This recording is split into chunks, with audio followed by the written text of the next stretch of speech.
Mujtaba Khamenei resmi jadi pemimpin tertinggi Iran.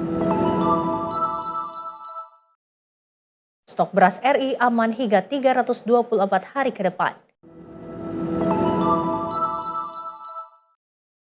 Longsor gunungan sampah di Bantar Gebang. Kendaraan Sumbu 3 dilarang selama mudik Lebaran.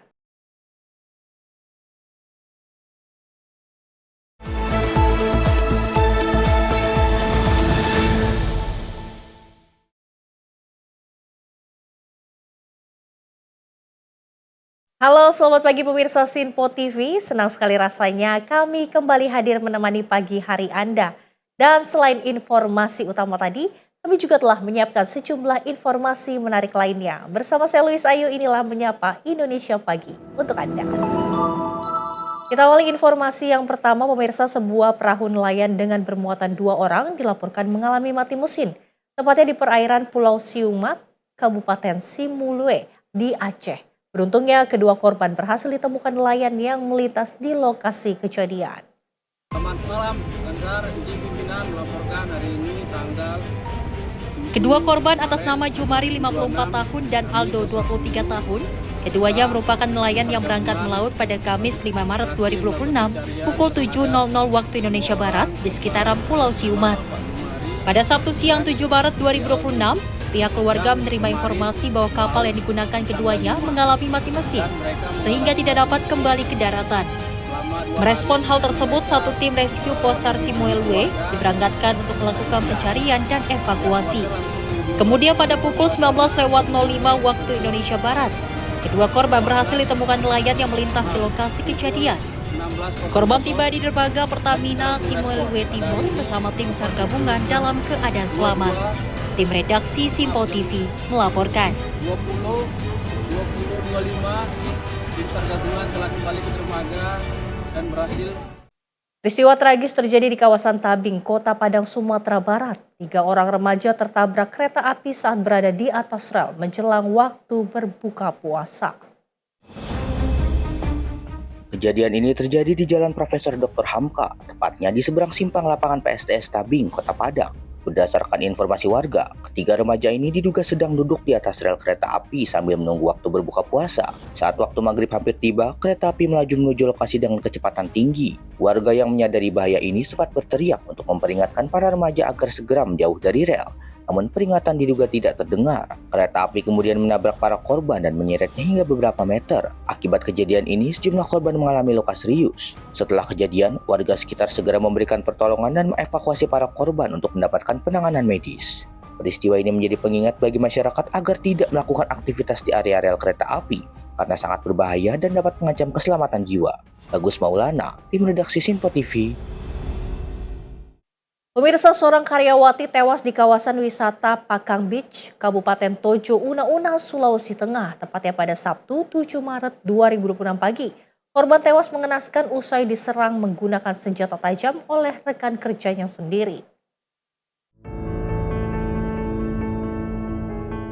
Kawasan wisata Pakang Beach, Desa Longge, Kecamatan Ampana Tete mendadak gempar usai insiden penyerangan yang menimpa korban berinisial RA. Korban tewas di tangan rekan kerjanya berinisial NYT, seorang petugas keamanan di lokasi kejadian. Peristiwa bermula saat pelaku memimpin apel pergantian shift pada pukul 8.30 waktu Indonesia Tengah. Pelaku sempat menegur korban karena dianggap tidak serius dan sering bermain ponsel. Situasi memanas saat korban membantah teguran yang akhirnya mengakibatkan terjadinya adu mulut. Pelaku yang emosi mengambil senjata tajam dan menyerang korban secara membabi buta. Korban mengalami 12 luka tusuk dan sempat dilarikan ke puskesmas Ampana Tete, namun nyawanya tidak tertolong. Pelaku sempat melarikan diri sebelum akhirnya berhasil diringkus anggota Polres Tojo Una-Una di Desa Kajulangko.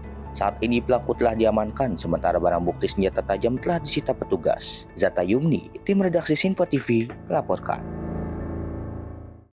Aksi penyerangan kelompok remaja bermotor kembali terjadi di Kabupaten Goa, Sulawesi Selatan dengan menggunakan busur panah. Kawanan ini menyerang remaja lain yang sedang asik nongkrong di depan warung.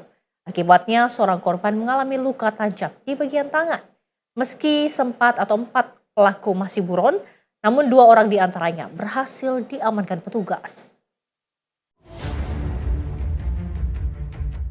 Video amatir warga merekam suasana mencekam usai aksi pembusuran di Kelurahan Parangbanoa, Kecamatan Palangga, Kabupaten Goa, Sulawesi Selatan. Dalam insiden ini, seorang remaja di bawah umur menjadi korban setelah anak panah busur menancap di tangannya saat sedang berada di sekitar warung. Merespon laporan korban, tim gabungan Sat Intelkam dan unit Respop Satreskrim Polres Goa bergerak cepat.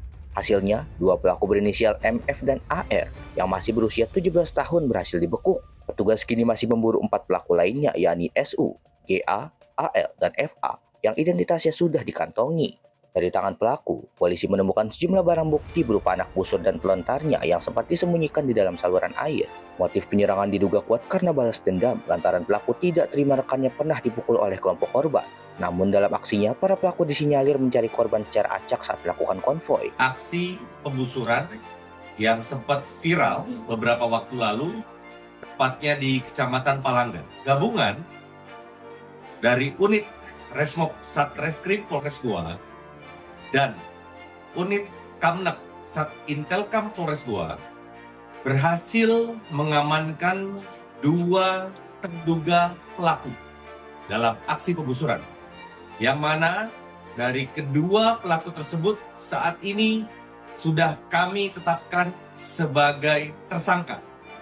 Aksi ini terbongkar setelah adanya berita viral dan laporan polisi, dan korban yang saat ini mengalami luka busur pada bagian tangan sebelah kanan. Terkait 2 pelaku yang kami amankan ini, statusnya adalah anak di bawah umur. Kemudian kami sampaikan bahwa barang bukti yang tim gabungan amankan, di sini yang pertama ada 2 anak busur panah seperti yang ada di depan kami. Kemudian ada 1 ketapel dan ada 1 senjata tajam berupa pisau. Kemudian terkait dengan motifnya adalah mereka pada saat berkumpul dan melakukan konvoi, mereka menarget terhadap target acak. Jadi tidak ada motif dendam ataupun motif apapun. Jadi sekali lagi kami sampaikan bahwa targetnya adalah acak. Dan memang pelaku melakukan aksi pembusurannya setelah mengkonsumsi minuman keras. Selain mengamankan 2 anak busur dan ketapel, polisi juga menyita 1 bilah senjata tajam. Guna pertanggungjawaban hukum, kedua pelaku terancam dijerat Undang-Undang Perlindungan Anak dengan ancaman hukuman minimal 5 tahun dan maksimal 15 tahun penjara. Dari Kabupaten Goa, Sulawesi Selatan, jurnalis Simpo TV melaporkan. Seekor ular sanca sepanjang 5 meter menggegerkan warga Pondok Kelapa Duren Sawit, Jakarta Timur pada Senin 9 Maret dini hari. Salah satu warga menemukan ular bersembunyi di plafon kamar rumahnya saat waktu sahur.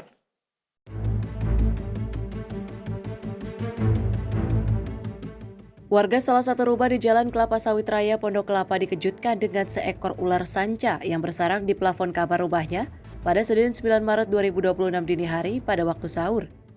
Petugas Gulkarmat Sektor Duren Sawit berjibaku mengevakuasi ular sanca panjang 5 meter menggunakan alat seadanya. Dengan sedikit perlawanan, ular sanca sepanjang 5 meter ini sempat melilit tubuh petugas yang sedang mengevakuasi. Bersama rekan saya 3 personil, ada laporan dari tetangga kita di belakang sektor, ada 1 ekor ular sanca yang mungkin sangat membahayakan, kurang lebih panjangnya hampir 5 meter. Posisinya ada di plafon. Untuk proses evakuasinya kita mengalami kendala karena ada perlawanan dari ular ini. Karena cukup besar, tapi dengan doa kita semua, ular dapat kita amankan. Kita menggunakan stick tadi, 2 stick tadi, berjibaku dengan rekan saya, Saudara Ferry, dari plafon kita turunkan ke bawah untuk segera mengevakuasi, untuk kita lakukan dimasukkan ke dalam karung. Ya, kita berhasil, sudah posisi sekarang ada di dalam karung. Oh, berarti dia pas jebol itu masih ngegantung, Pak? Masih melilit, karena kita bersikeras mencoba tadi, berdua tadi, untuk bisa melepas lilitannya tadi. Karena sangat keras sekali, setelah dibawa pun tadi sempat melilit dari anggota tubuh kita seperti tangan dan kaki. Karena kita tahu kondisi ular ini ya seperti itu, nunggu dia sampai lelah baru dia bisa melepaskan gigitannya. Usai diamankan, ular kemudian dibawa ke kantor pemadam kebakaran sektor Durensawit dan akan diserahkan ke Balai Konservasi Sumber Daya Alam atau BKSDA guna dilepas liarkan ke habitatnya yang jauh dari pemukiman. Dari Jakarta, jurnalis Info TV melaporkan. Kita beralih ke informasi lainnya pemirsa, pendukung Mojtaba Khamenei turun ke jalan di Teheran pada Senin dini hari untuk merayakan penunjukannya sebagai pemimpin tertinggi baru Iran. Mojtaba Khamenei menggantikan ayahnya Ali Khamenei yang dilaporkan tewas dalam serangan Israel di tengah memanasnya konflik di Timur Tengah.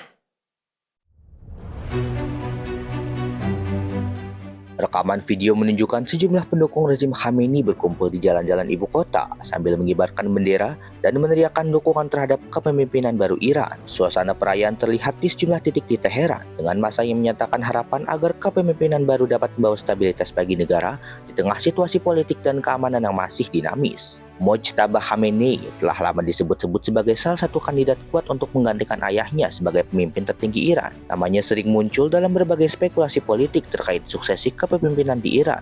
Meski demikian, selama ini ia tidak pernah menduduki jabatan resmi di pemerintahan, sehingga penunjukannya menjadi perhatian luas di dalam maupun luar negeri. Sejak konflik bersenjata di kawasan memanas, Mojtaba Khamenei juga jarang muncul di hadapan publik dan tidak terlihat atau terdengar memberikan pernyataan terbuka. Kondisi ini memicu berbagai spekulasi mengenai perannya di dalam struktur kekuasaan Iran, terutama di tengah meningkatnya ketegangan politik dan militer di Timur Tengah. Penunjukan tersebut kini menjadi sorotan karena dinilai berpotensi membentuk arah baru kepemimpinan politik dan keagamaan di Iran di tengah situasi geopolitik yang masih tegang. Sejumlah pengamat menilai perubahan kepemimpinan ini dapat memberi dampak terhadap kebijakan dalam negeri maupun hubungan Iran dengan negara-negara lain di kawasan dan dunia. Tim redaksi Info TV melaporkan. Pemerintah membentuk tim respon krisis untuk meningkatkan perlindungan WNI di Timur Tengah. Tim ini bertugas mempercepat penanganan situasi darurat yang mengancam keselamatan WNI.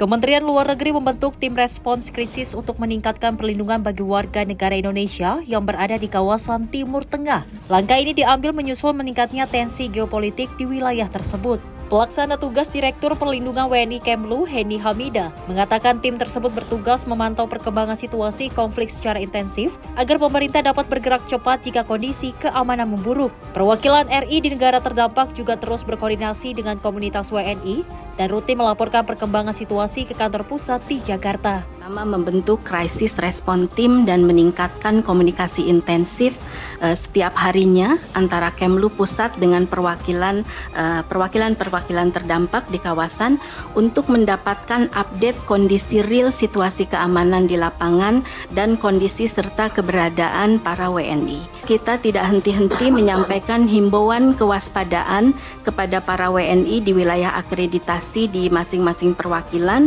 untuk memantau informasi resmi dari otoritas tempat dan perwakilan RI, menjaga komunikasi intensif dengan perwakilan RI terkait atau terdekat. Untuk para WNI stranded ini, mereka sambil menunggu penerbangan yang akan membawa para WNI, mereka mendapatkan akomodasi dan penginapan serta konsumsi dan pengaturan jadwal penerbangan lanjutan yang dikomunikasikan oleh perwakilan RI dan otoritas tempat.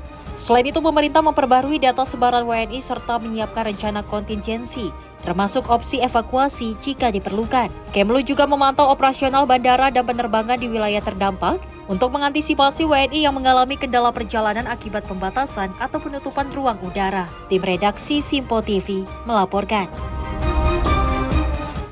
Presiden Donald Trump menghadiri prosesi pemulangan jenazah 6 prajurit Amerika Serikat yang tewas dalam konflik di Timur Tengah. Prosesi khidmat tersebut digelar di Dover Air Force Base dan dihadiri oleh keluarga para korban serta sejumlah pejabat tinggi pemerintahan.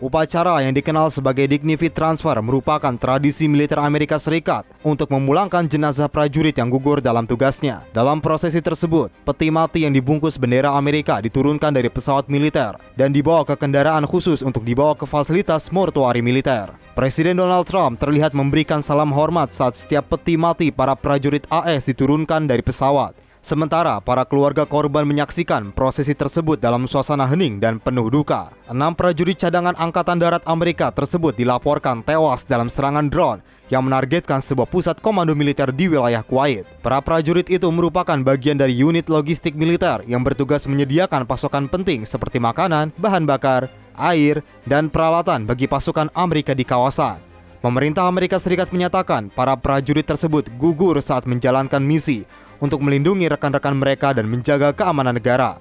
Tim redaksi Simpo TV melaporkan. Panglima TNI Jenderal Agus Subianto memerintahkan seluruh jajaran Tentara Nasional Indonesia untuk meningkatkan status siaga 1 sebagai langkah antisipatif dalam menghadapi eskalasi konflik di Timur Tengah dan juga dinamika keamanan global yang berpotensi berdampak pada Indonesia. Pengamat militer dan intelijen menilai status siaga 1 menandakan peningkatan kewaspadaan maksimal seluruh komponen pertahanan negara.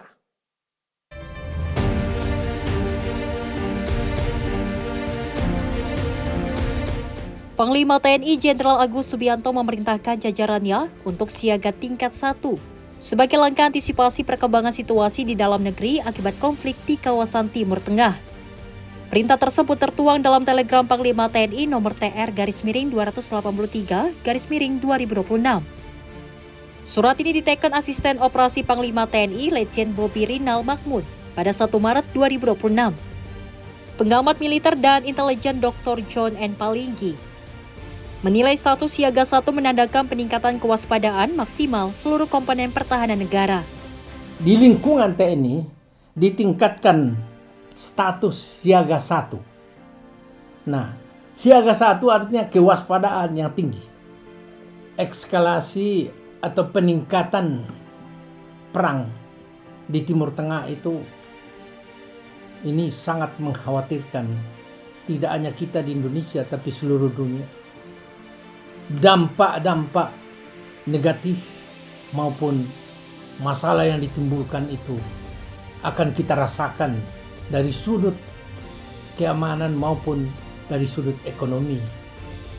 Maka tentu dibutuhkan dalam masyarakat suatu kesepahaman bersama untuk melihat permasalahan bangsa.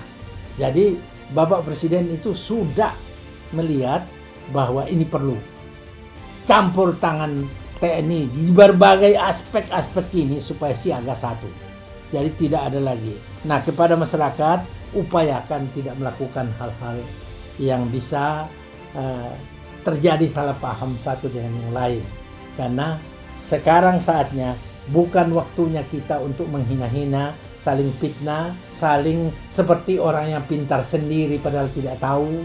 Ya, usahakanlah supaya kita berdoa, apalagi di bulan suci Ramadan ini. Bulan yang penuh rahmat, berkah, dan ampunan. Tentulah kita berharap setelah melaksanakan ibadah puasa 30 hari, kita akan fitrah kembali dan kita memulai hidup yang lebih baik lagi. John Palinggi mengungkapkan konflik yang terus meningkat di Timur Tengah berpotensi memicu dampak luas bagi dunia termasuk Indonesia. Imbasnya tidak hanya berkaitan dengan keamanan, tetapi juga stabilitas ekonomi global. Lebih lanjut, John menyampaikan pesan positif bahwa kekuatan utama Indonesia dalam menghadapi berbagai tantangan dunia adalah persatuan nasional. Dari Jakarta, Tim Liputan Simpo TV melaporkan.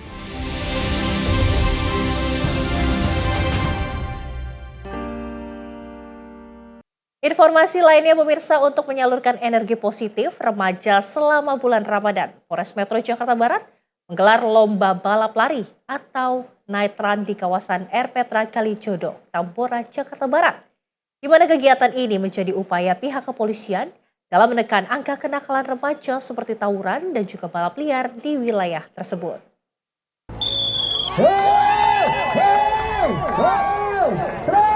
Suasana Petra Kalijodo tampak meriah oleh kehadiran ratusan remaja yang antusias mengikuti lomba night run jarak 100 meter. Sebanyak 105 peserta dari tingkat SMP hingga SMA turut ambil bagian baik dalam kategori putra maupun putri. Sebelum perlombaan dimulai, para peserta terlebih dahulu mengikuti pemanasan yang dipandu oleh personel Polres Metro Jakarta Barat untuk menghindari cedera.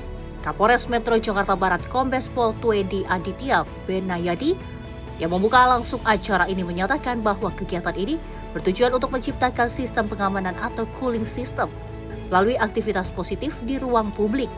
Dengan adanya wadah olahraga seperti ini, diharapkan ruang bagi aktivitas negatif seperti tawuran dan balap liar semakin sempit. Acara yang berlangsung hingga menjelang waktu sahur ini juga menjadi sarana silaturahmi tanpa sekat antara kepolisian dengan masyarakat. Kegiatan night run ini memiliki beberapa tujuan.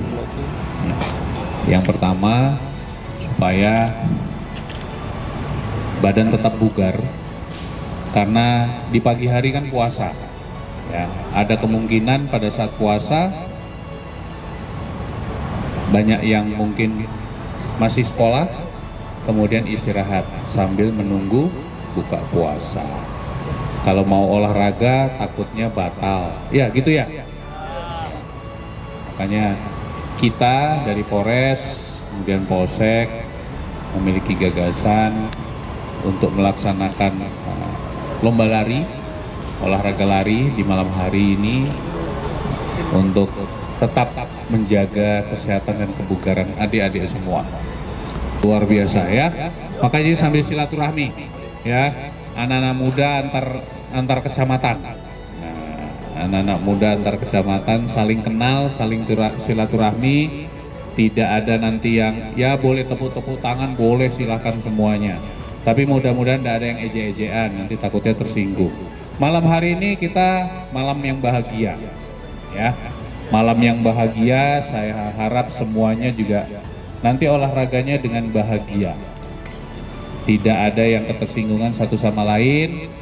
Anggaplah ini tempat ajang bersilaturahmi dan saling kenal, memupuk persaudaraan. Ya, saya harapkan kegiatan ini nanti bisa menjadi awal mula ya kegiatan-kegiatan kreatif dan inovatif lainnya. Pihak kepolisian berharap kegiatan positif ini dapat terus berjalan dan menjadi pemantik bagi masyarakat untuk bersama-sama menjaga keamanan serta ketertiban lingkungan. Dari Jakarta, jurnalis Sinpo TV melaporkan.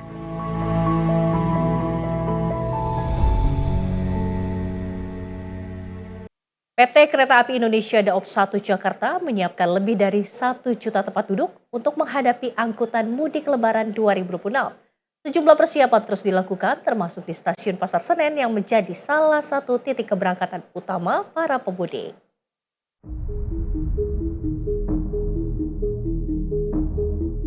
PT KAI Daob 1 Jakarta menyiapkan lebih dari 1.076.000 tempat duduk untuk angkutan Lebaran 2026. Masa angkutan Lebaran dijadwalkan akan berlangsung mulai tanggal 11 Maret hingga 1 April 2026 mendatang. Manajer Humas KAI Daob 1 Jakarta, Franoto menyebut, puncak arus mudik diperkirakan terjadi pada tanggal 18 Maret 2026 atau H-2 Lebaran. Franoto menyampaikan bahwa pada tanggal tersebut diperkirakan lebih dari 49.000 penumpang akan berangkat dari stasiun-stasiun di wilayah Daob 1 Jakarta, termasuk Stasiun Gambir dan Stasiun Pasar Senen. Sementara itu, Franoto menyatakan sejumlah kota tujuan favorit para pemudik, antara lain Yogyakarta, Surabaya, Semarang, Bandung, Purwokerto, dan Jember. KAI juga mencatat tanggal favorit keberangkatan para pemudik yakni di tanggal 16, 17, dan 19 Maret 2026.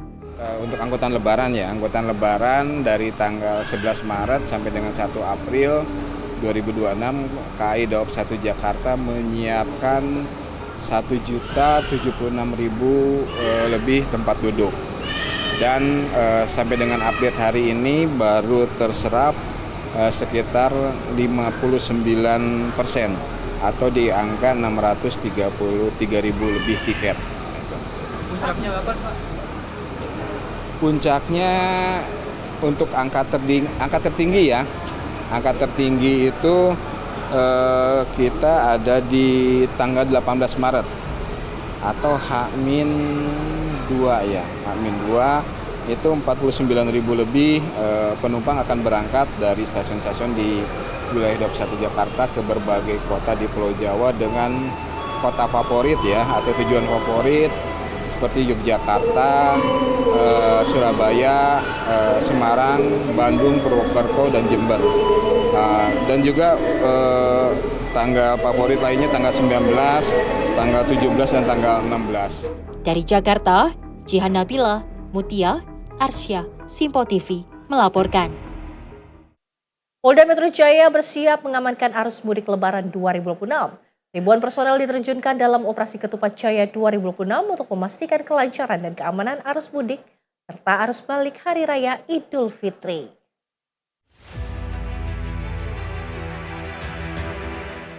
Polda Metro Jaya mengerahkan ribuan personel dalam operasi Ketupat Jaya 2026 untuk mengamankan perjalanan masyarakat selama masa mudik Lebaran. Operasi Ketupat Jaya 2026 akan digelar mulai 13 Maret hingga 25 Maret mendatang. Dirlantas Polda Metro Jaya, Kombes Pol Komarudin menyebutkan total sebanyak 6.800 personel diterjunkan dalam operasi ini. Personel tersebut akan disebar di berbagai titik strategis untuk mengamankan jalur mudik serta objek-objek vital di wilayah hukum Polda Metro Jaya. Berdasarkan prediksi Kementerian Perhubungan, puncak arus mudik Lebaran 2026 diperkirakan terjadi pada 16 hingga 18 Maret.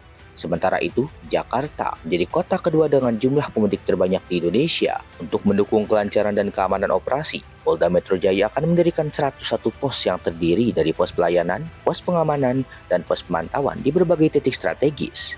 Pada pelaksanaan operasi Ketupat nanti, tidak kurang dari 6.800 personel lebih gabungan Polri, TNI, dan instansi terkait akan tergelar di seluruh wilayah hukum Polda Metro Jaya dalam rangka memberikan jaminan keamanan, kenyamanan dalam pelaksanaan kegiatan mudik Lebaran. Dari Jakarta, jurnalis Simpo TV melaporkan. Pemirsa, Wakil Ketua Komisi 6 DPR Andre Rosade memastikan bahwa stok bahan bakar minyak atau BBM di SPBU khususnya di jalur-jalur mudik Lebaran akan terisi penuh. Andre meminta seluruh masyarakat untuk tidak perlu khawatir terkait stok BBM selama mudik Lebaran 2026. Ketersediaan stok bahan bakar minyak atau BBM kini menjadi sorotan publik hingga membuat panic buying. Wakil Ketua Komisi 6 DPR Andre Rosade memastikan bahwa stok BBM dipastikan aman terlebih menjelang arus mudik Lebaran 2026. Andre menyebut pemerintah melalui Pertamina telah melakukan berbagai upaya untuk menjaga ketersediaan BBM di titik-titik yang diperkirakan mengalami lonjakan konsumsi. Dirinya pun mengimbau seluruh masyarakat untuk tidak khawatir terhadap ketersediaan BBM selama periode mudik Lebaran. Ya, yang pasti kan seperti disampaikan bahwa kita dari dulu bahwa stok BBM kita 21 hari itu memang kapasitas kita memang segitu ya, tanki. Tapi insya Allah stok BBM aman, jadi masyarakat tidak usah khawatir apalagi panik buying karena memang pemerintah sudah menjamin stok BBM cukup. Jadi saya rasa tidak perlu dikhawatirkan berlebihan.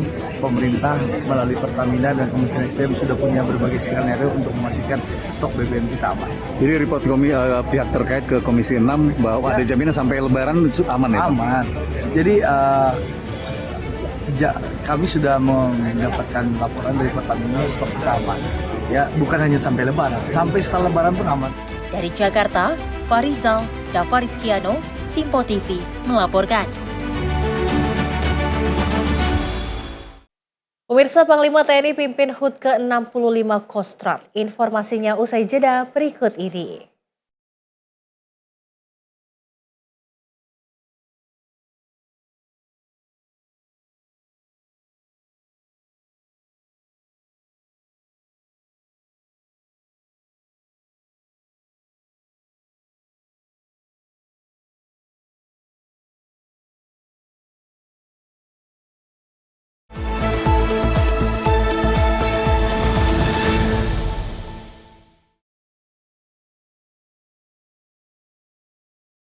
Terima kasih pemirsa, Anda kembali menyaksikan Menyapa Indonesia Pagi. Pemirsa, Panglima TNI, Jenderal TNI Agus Subianto memimpin upacara peringatan hari ulang tahun ke-65 Komando Cadangan Strategis Angkatan Darat atau Kostrad.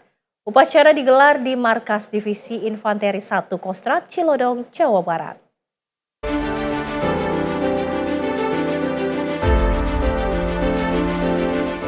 Peringatan HUT ke-65 Kostrad digelar di Markas Divisi Infanteri 1 Kostrad Cilodong, Jawa Barat.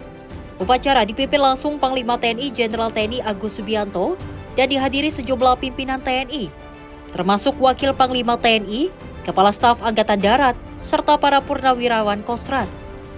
Sebanyak 1.500 prajurit Kostrad yang tergabung dalam 5 satuan setingkat batalion turut mengikuti upacara peringatan HUT ke-65 Kostrad. Dalam sambutannya, Panglima TNI Jenderal Agus Subianto menyampaikan apresiasi atas dedikasi dan pengabdian prajurit Kostrad dalam menjaga kedaulatan serta keutuhan negara kesatuan Republik Indonesia. Menurutnya, di tengah dinamika lingkungan strategis global, prajurit Kostrad harus terus meningkatkan profesionalisme, kesiapsiagaan, dan kemampuan tempur.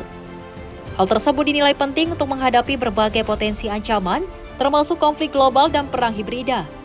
Selaku Panglima TNI, saya mengucapkan selamat ulang tahun ke-65 kepada seluruh prajurit dan keluarga besar Kostrad dimanapun berada dan bertugas. Penghormatan dan penghargaan setinggi-tingginya juga saya sampaikan kepada para senior dan purnawirawan Kostrad atas segala jasa dan pengorbanannya yang telah meletakkan fondasi kejayaan bagi kesatuan ini. Hadirin dan peserta upacara yang saya banggakan, selama 65 tahun pengabdiannya kepada bangsa dan negara, Kostrad telah menunjukkan dedikasi, loyalitas, dan profesionalisme yang luar biasa. Hal ini sangat relevan dengan semangat yang diusung dalam tema peringatan tahun ini, yakni Kostrad Prima Mengabdi untuk Indonesia Maju. Dalam peringatan ini, prajurit Kostrad juga menampilkan demonstrasi ketangkasan serta defil pasukan yang menunjukkan disiplin dan kesiapsiagaan. Rangkaian kegiatan ditutup dengan doa bersama, pemotongan tumpeng, serta pemberian santunan kepada anak yatim.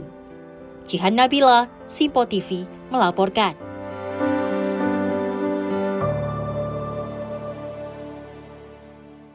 Pemirsa, Presiden Prabowo Subianto menggelar rapat terbatas di Hambalang, Bogor, Jawa Barat pada Minggu 8 Maret 2026. Rapat tersebut membahas pembangunan kampus STEM hingga persiapan mudik Idul Fitri.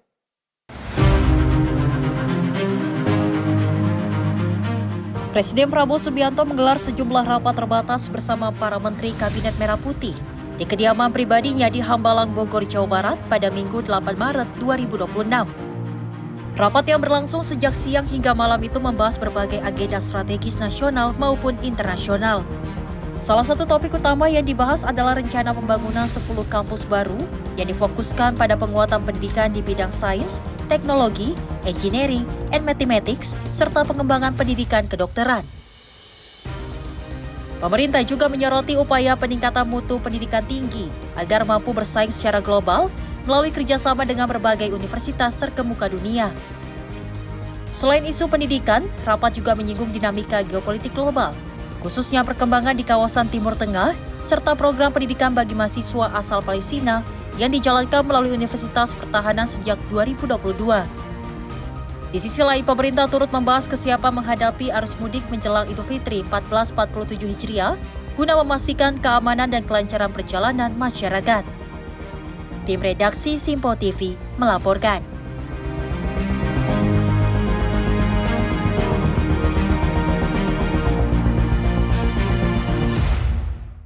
Sementara itu, Menteri Pertanian Andi Arman Sulaiman memastikan stok beras Indonesia dipastikan cukup hingga 324 hari ke depan.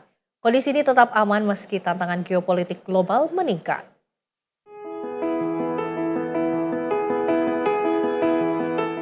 Menteri Pertanian Andi Amran Sulaiman menegaskan bahwa kondisi pangan nasional saat ini aman dan terkendali. Berdasarkan data per Maret 2026, produksi beras nasional berada di kisaran 2,6 hingga 5,7 juta ton per bulan, di atas konsumsi rata-rata nasional sebesar 2,59 juta ton. Total ketersediaan beras nasional mencapai 27,99 juta ton, yang terdiri dari stok bulog 3,76 juta ton, stok masyarakat 12,50 juta ton, serta padi siap panen 11,73 juta ton. Cukup untuk memenuhi kebutuhan masyarakat hampir setahun ke depan. Amran menambahkan bahwa produksi beras pada periode Januari hingga Mei 2026 tercatat sekitar 16,92 juta ton dengan tren positif, menunjukkan ketahanan sektor pertanian meski menghadapi tantangan global. Stok beras pemerintah yang dikelola Bulog saat ini mencapai 3,7 juta ton dan diproyeksikan bisa menembus 5 juta ton seiring panen raya di berbagai daerah. Selain itu, ketersediaan komoditas pangan lain seperti ayam dan telur juga surplus, sehingga stabilitas pangan nasional semakin terjaga. Alhamdulillah setelah kami menghitung kekuatan pangan kita dengan kondisi geopolitik yang memanas, pangan kita, cadangan kita sampai dengan hari ini itu tersedia sampai dengan 324 hari cadangan pangan kita. Mulai dari cadangan Bulog itu 3,7, kemudian di Horeca 12 juta lebih, jadi 3,7. Kemudian standing crop juga 10-11 juta. Totalnya bisa bertahan 324 hari. Dan bukan bahwa 324 hari stop, dan kita produksi terus-menerus tiap bulan 2,6 juta sampai 5,7 juta ton. Range-nya antara minimal 2,6 juta sampai 5,7 juta ton. Jadi insya Allah pangan aman. Jadi ada dua kita hadapi, kondisi geopolitik memanas dan pengumuman BMKG ada kekeringan. Ini dua-dua harus kita jawab. Pemerintah juga menyiapkan berbagai langkah antisipasi menghadapi potensi kekeringan akibat fenomena iklim, termasuk program pompanisasi untuk 1,2 juta hektar lahan, tambahan pompanisasi 1, juta hektar, dan irigasi pemompaan untuk 1 juta hektar lahan. Ketersediaan pupuk tercatat aman dengan harga turun sekitar 20%, mendorong semangat petani. Optimalisasi lahan rawa yang direhabilitasi juga diupayakan untuk menjaga produksi padi saat musim kering, memastikan kebutuhan pangan masyarakat tetap terpenuhi. Tim redaksi Simpo TV melaporkan. Menjelang masa angkutan Lebaran 2026, PT Kereta Api Indonesia Daob 1 Jakarta mulai meningkatkan layanan bagi para pemudik. Penambahan perjalanan kereta api hingga peningkatan fasilitas di stasiun Pasar Senen dilakukan untuk mengantisipasi lonjakan penumpang.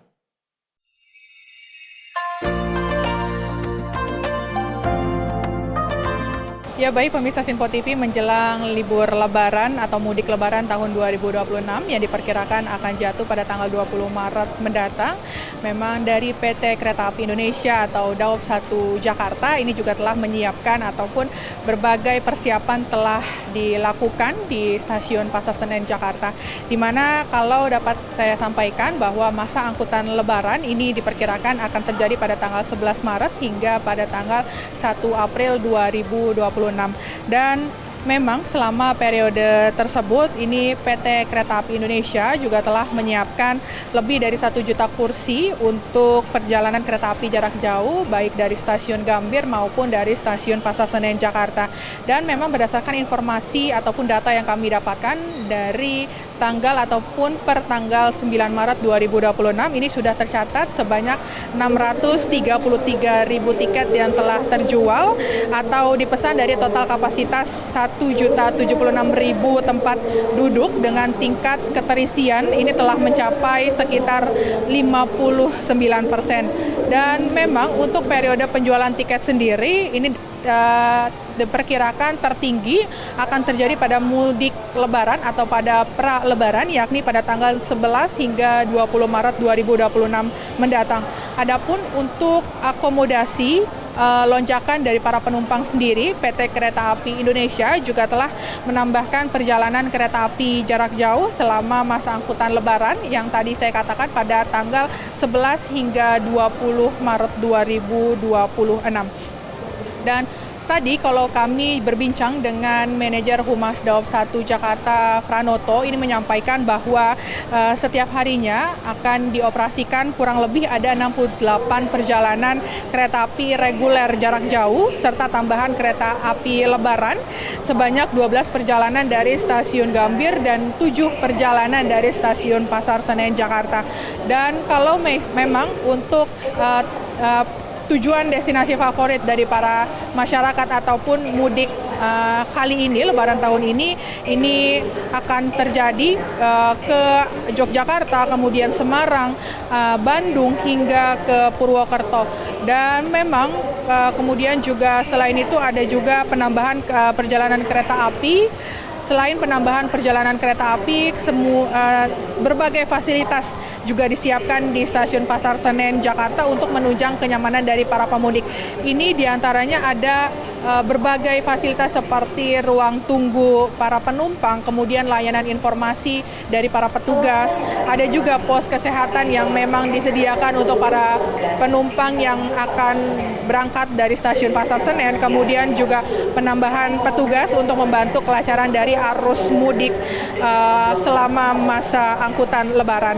Dan dapat saya sampaikan juga kepada pemirsa Sinpo TV bahwa pemerintah juga memberikan stimulus ekonomi berupa diskon tiket kereta api sebesar 30% untuk kelas ekonomi komersial pada periode tanggal 14 hingga 29 Maret 2026. Khusus di wilayah Daob 1 Jakarta, ini memang ada sekitar 329 tempat duduk kelas ekonomi komersial dalam program yang telah disediakan oleh pemerintah, yakni diskon 30% tiket begitu.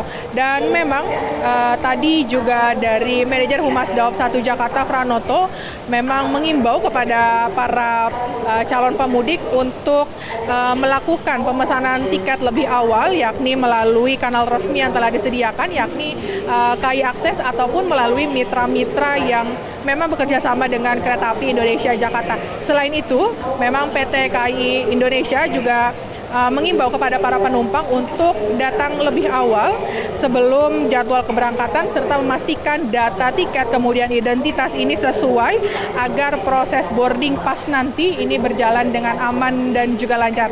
Dan memang dengan imbauan tersebut ini diharapkan ataupun para pemudik ini dapat berjalan tertib, kemudian aman dan juga nyaman bagi masyarakat yang ingin ataupun hendak pulang kampung ke kampung halamannya masing-masing. Demikian informasi yang dapat kami sampaikan dari Jakarta. Jihan Nabila dan juga juru kamera Mutia Anggiani, Sinpo TV melaporkan. Operasi penyakit masyarakat atau pekat digelar di kawasan Ciracas, Jakarta Timur. Tugas gabungan mengamankan belasan wanita malam serta puluhan botol minuman keras. Operasi ini dilakukan untuk menjaga kondusivitas selama bulan Ramadan.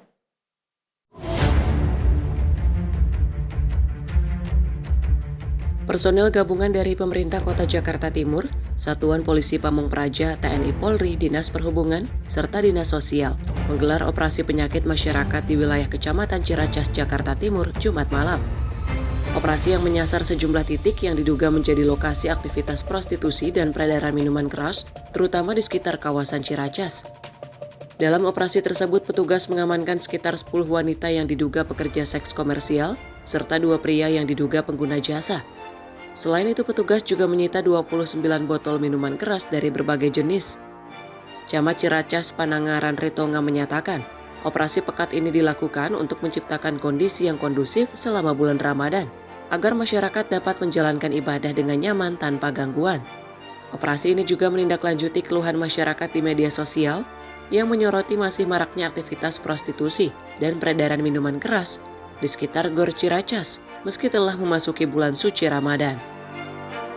Di wilayah Kecamatan Ciracas, ini merupakan atensi pimpinan di dalam rangka cipta kondisi di bulan Ramadan ya, supaya saudara-saudara kita yang melaksanakan ibadah tidak terlalu banyak gangguan, baik itu gangguan mata maupun hati.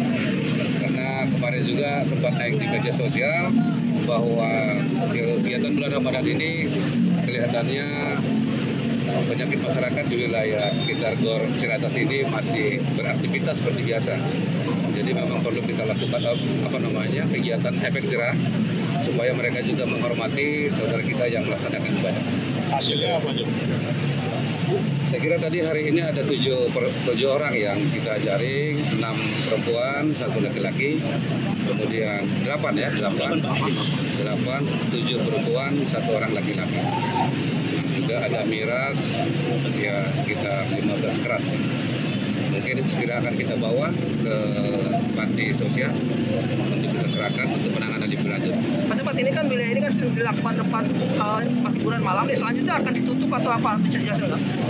Sebenarnya tidak ada lokasi khusus tetapi di sekitar gor ini, di temboknya ini banyak berdiri pedagang kaki lima yang ini akhirnya menjadi tempat tongkrongan, baik yang menjajakan diri maupun yang minuman keras tersedia. Ini yang mungkin nanti frekuensi untuk kegiatan penertibannya akan kita tingkatkan. Selanjutnya, para wanita dan pria yang diamankan akan dibawa ke panti sosial untuk mendapatkan pembinaan lebih lanjut. Dari Jakarta Timur, Nandityo, jurnalis Info TV, melaporkan. Direktorat Tindak Pidana Umum Bareskrim Polri membongkar praktik peredaran 9 ton daging beku impor kadaluarsa. Petugas menyita 3 unit truk bermuatan daging tidak layak konsumsi yang diduga akan disuplai ke sejumlah pasar tradisional.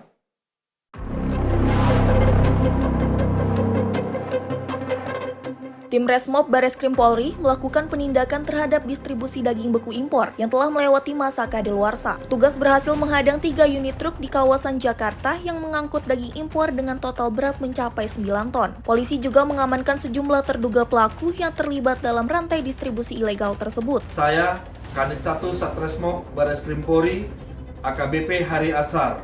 Hari ini kita telah mengamankan 3 kendaraan yang berisi kurang lebih 9,5 ton daging kadaluarsa yang akan dipasarkan ataupun dijual di masyarakat. Kita mengantisipasi adanya oknum-oknum yang ingin mengambil kesempatan menjelang Hari Raya Idul Fitri. Informasi ini tidak terlepas dari masyarakat, yang dimana sesuai instruksi Kabareskrim Polri, Komjen Pol Dr. Andes Sahardiantono, MSI, agar menindaklanjuti seluruh informasi dari masyarakat. Dan pada saat ini, para terduga pelaku telah kita amankan di Bareskrim Polri untuk dimintai keterangan guna proses pengembangan dan menemukan tersangka yang lain. Para terduga pelaku beserta barang bukti 9 ton daging kini dibawa ke Mapolda Metro Jaya dan Bareskrim Polri guna penyelidikan lebih lanjut. Petugas tengah mendalami asal-usul daging tersebut serta menelusuri adanya kemungkinan jaringan distribusi besar lainnya. Pihak kepolisian mengimbau masyarakat untuk lebih teliti saat membeli daging, terutama dengan harga yang jauh di bawah pasaran. Para pelaku terancam dijerat Undang-Undang Perlindungan Konsumen serta Undang-Undang Pangan dengan ancaman hukuman penjara di atas 5 tahun. Dari Jakarta, jurnalis Info TV melaporkan. Direktorat Reserse Narkoba Polda Metro Jaya berhasil meringkus 2 orang pengedar narkoba di salah satu kamar hotel di kawasan Tanah Abang, Jakarta Pusat. Petugas menyita barang bukti 3 kg ganja kering siap edar yang akan dipasarkan di wilayah ibu kota.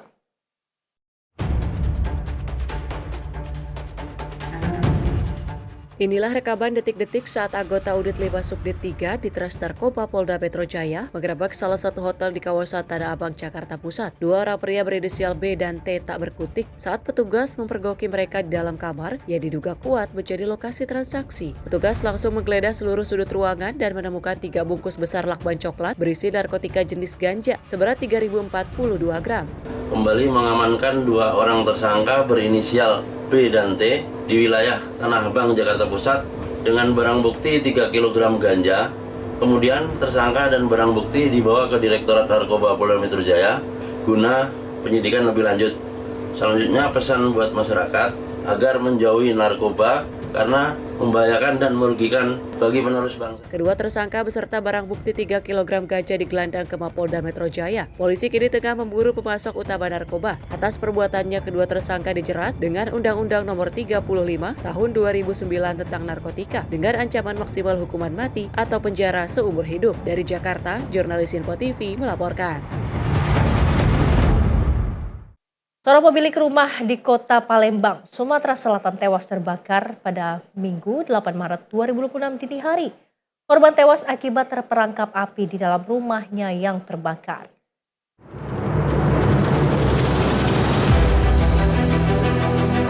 Kebakaran melanda kawasan padat penduduk di Jalan Kemas Rindu, Kecamatan Kertapati, Palembang, Sumatera Selatan, Minggu 8 Maret 2026 dini hari. Pemilik rumah ditemukan meninggal dunia akibat terperangkap api di dalam rumahnya yang terbakar. Bahan material rumah yang terbuat dari kayu membuat api cepat membesar. Warga setempat berjibaku memadamkan api agar tidak merambat ke rumah warga lainnya. 4 unit mobil pemadam kebakaran Kota Palembang dikerahkan memadamkan api yang mengganas. Namun karena akses jalan yang sempit membuat petugas damkar kesulitan menjangkau titik api yang terus membesar. Api itu 4:30 tadi besar, api belum tentu sudah.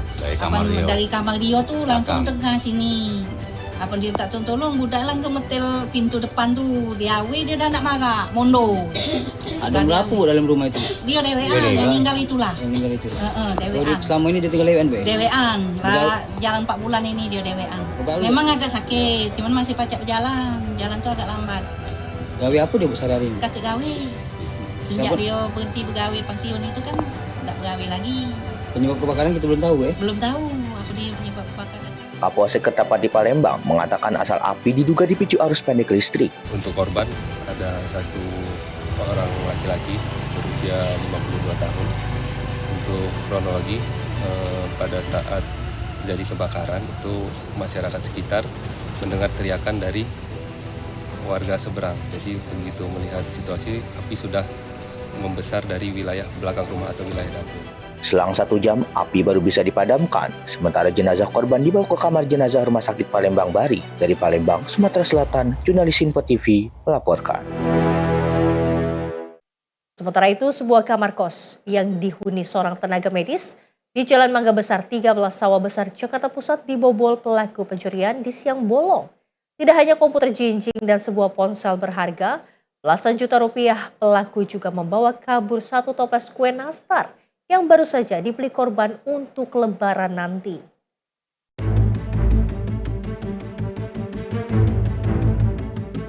Layaknya penghuni kos, pria pelaku pencurian ini dengan santai memasuki sebuah indekos melalui pintu gerbang yang tak dikunci. Pelaku kemudian naik ke lantai atas dan mulai menyisir koridor untuk mencari kamar-kamar yang mudah dibobol. Sebuah kamar yang berada di sisi kiri pun menjadi sasaran pelaku. Hanya membutuhkan waktu singkat, pelaku dapat menjebol kunci dan masuk ke dalam kamar. Aksi pembobolan kamar kos yang dihuni seorang tenaga medis ini terjadi di sebuah indekos di Jalan Mangga Besar 13 Sawah Besar, Jakarta Pusat pada siang kemarin.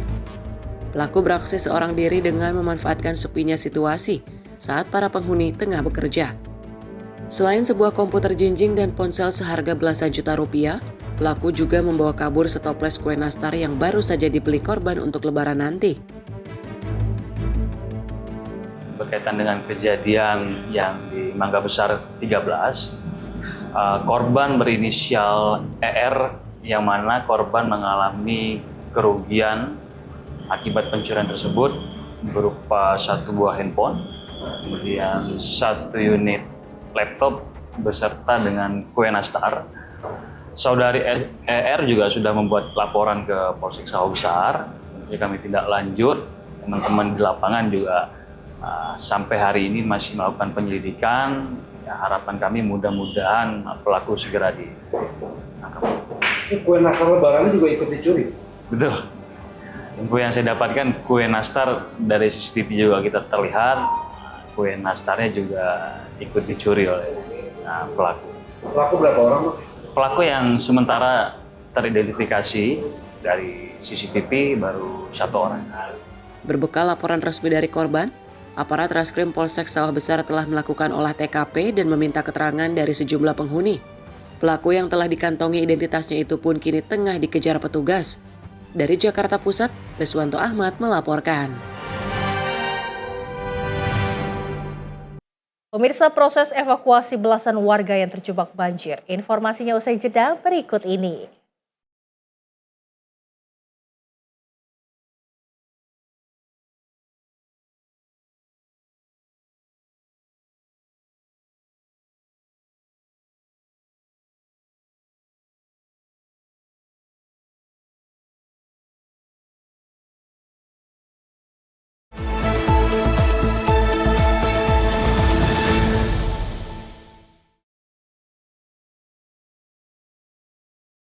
Terima kasih pemirsa, Anda kembali menyaksikan Menyapa Indonesia Pagi. Pemirsa, tim rescue Sudin Gulkarmat Jakarta Timur mengevakuasi belasan warga yang terjebak banjir di kawasan Cipinang Melayu, Jakarta Timur. Meski terkendala akses jalan sempit dan arus yang deras, namun seluruh warga berhasil dievakuasi dengan selamat.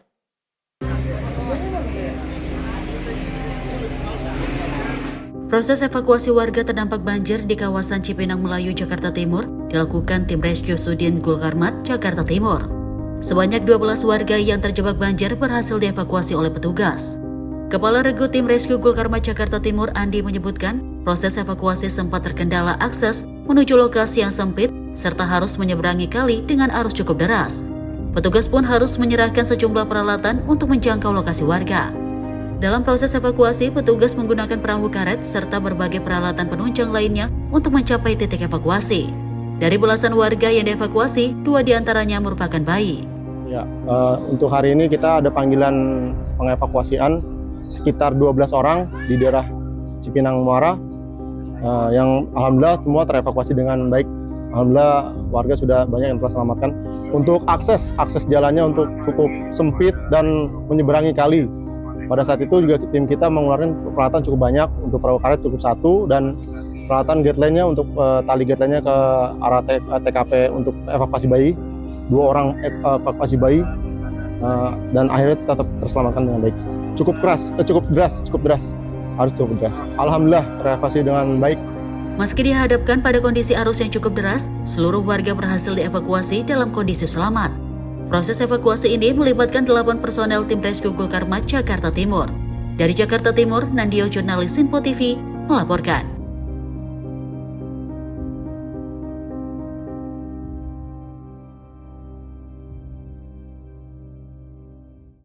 Sementara itu, pria tanpa identitas ditemukan tewas mengambang di aliran anak Sungai Musi, Palembang. Polisi yang mendapat informasi tersebut langsung mendatangi lokasi untuk mengevakuasi jasad tersebut.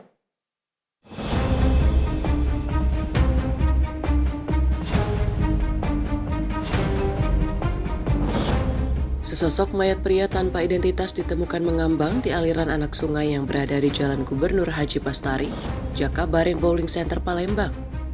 Korban ditemukan warga setempat yang melihat jasad manusia dalam keadaan mengambang. Warga pun melaporkan temuannya itu ke polisi. Polsek Seberang Ulu 1 bersama unit Inafis Polrestabes Palembang langsung mendatangi tempat kejadian perkara dan mengevakuasi jasad korban. Kapolsek Seberang Ulu 1 Palembang, Kompol Heri, menjelaskan, pihaknya kini masih menyelidiki penyebab tewasnya pria tanpa identitas ini.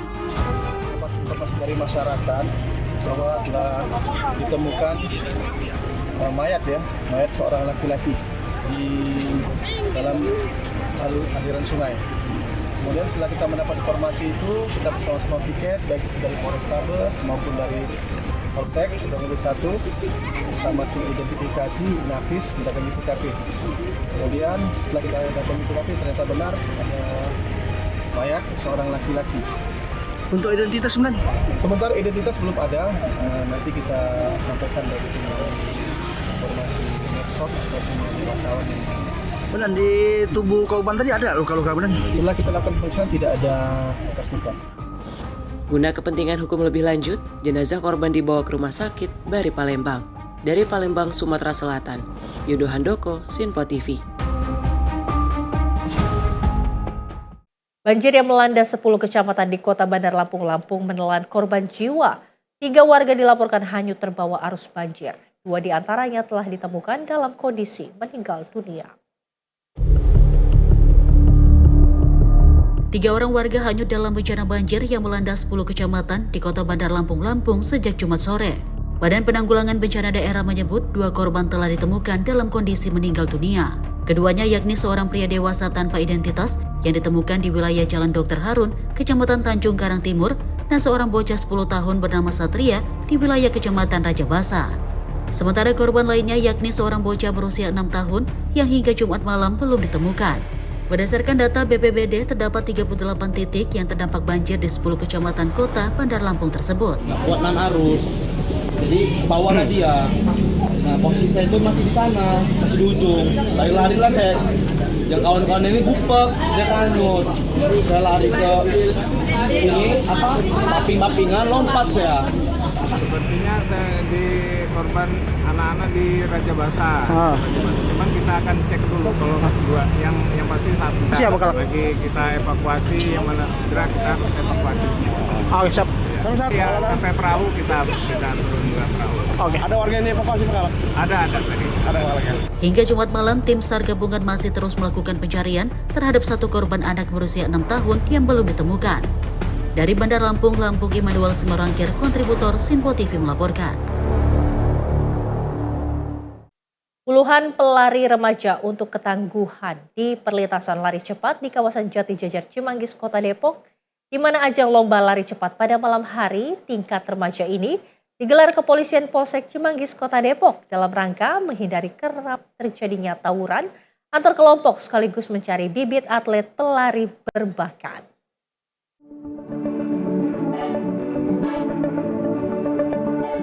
Kegiatan ini berlangsung di area Terminal Bus Jati Jajar Tapos, Kota Depok, Jawa Barat yang disaksikan langsung oleh ratusan penonton. Dalam ajang ini, panitia lomba membuat sejumlah kelas dengan 3 kategori, yakni berat badan 50 hingga 75 kg dan 76 hingga 80 kg, sementara kategori lain adalah peserta perempuan. Sedikitnya 45 peserta yang mengikuti ajang balap lari ini, mereka diuji ketangguhannya melalui sistem penyisihan dengan jarak tempuh lintasan lari cepat sejauh 100 meter. Menurut Kapolsek Cimanggis, Kompol Cupriyono, ajang lomba lari cepat pada malam hari tingkat remaja ini digelar dalam rangka mengedukasi kegiatan positif berolahraga serta menghindari kerap terjadinya tawuran antar kelompok, sekaligus mencari bibit atlet pelari berbakat. Kami dari Polsek Cimanggis mengadakan kegiatan balap lari. Ini salah satu bentuk bahwa kami Polsek Cimanggis ini mengakomodir anak-anak muda supaya tidak melakukan balap lari yang kemudian mengganggu ketertiban umum. Lari ini adalah olahraga untuk menjaga kebugaran ketertiban umum, makanya kita fasilitasi mereka di Terminal Jati Jajar. Harapannya di pelaksanaan balap lari tidak ada lagi yang judi maupun tidak terima karena kalah menang. Para peserta yang memenangkan perlombaan akan mendapatkan sejumlah hadiah menarik, bahkan rencananya akan diikutsertakan sebagai perwakilan dari kecamatan masing-masing dalam ajang balap lari tingkat Kota Depok pada 14 Maret mendatang. Dari Depok, Jawa Barat, Riswanto Ahmad, Sinpo TV melaporkan. Kementerian Kesehatan menghimbau orang tua untuk tidak ragu membawa anaknya mengikuti imunisasi campak. Pemerintah memastikan stok vaksin measles rubella cukup dan aman untuk digunakan.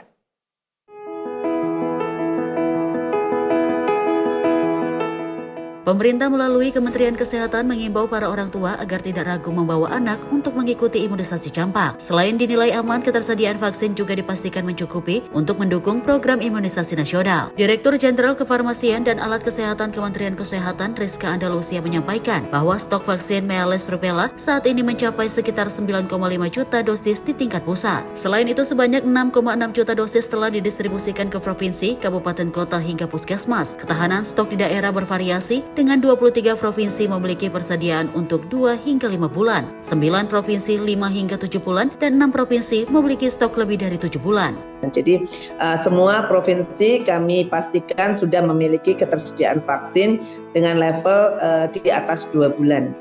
Dan ini kami terus mendistribusikan dari pusat ke daerah, terutama untuk daerah-daerah yang stoknya sudah mulai turun. Jadi kami menjaga tidak ada daerah yang stoknya di bawah 2. Jangan khawatir bahwa pemilihan vaksin yang akan digunakan dalam program vaksinasi nasional telah dilakukan kajian yang seksama oleh Kementerian Kesehatan dan dilakukan bersama Komite Imunisasi Nasional. Pemberian vaksin ini menunjukkan peningkatan antibodi yang signifikan pada anak-anak yang telah diberikan. Juga pada vaksin yang kedua, reaksinya lebih sedikit lagi atau lebih rendah lagi. Sehingga kita berharap bahwa para orang tua tidak segan dan merasa yakin untuk membawa putra-putrinya ikut program vaksinasi ini. Ia menegaskan bahwa vaksin MR telah melalui evaluasi mutu, keamanan, dan khasiat, serta mendapat izin edar dari Badan Pengawas Obat dan Makanan atau BPOM. Efek samping seperti demam ringan, ruam, atau nyeri pada area suntikan dapat terjadi, namun reaksi tersebut bersifat ringan dan umumnya hilang dalam waktu sekitar 24 jam. Tim redaksi Sinpo TV melaporkan. Pemirsa, Satuan Tugas Penanggulangan Bencana Alam Kodam 1 Bukit Barisan menuntaskan pembangunan jembatan Aramco di Desa Lalawanaa, Kecamatan Alasai, Kabupaten Nias Utara. Rampungnya pembangunan jembatan ini membuat akses transportasi masyarakat yang sebelumnya terbatas kini lancar.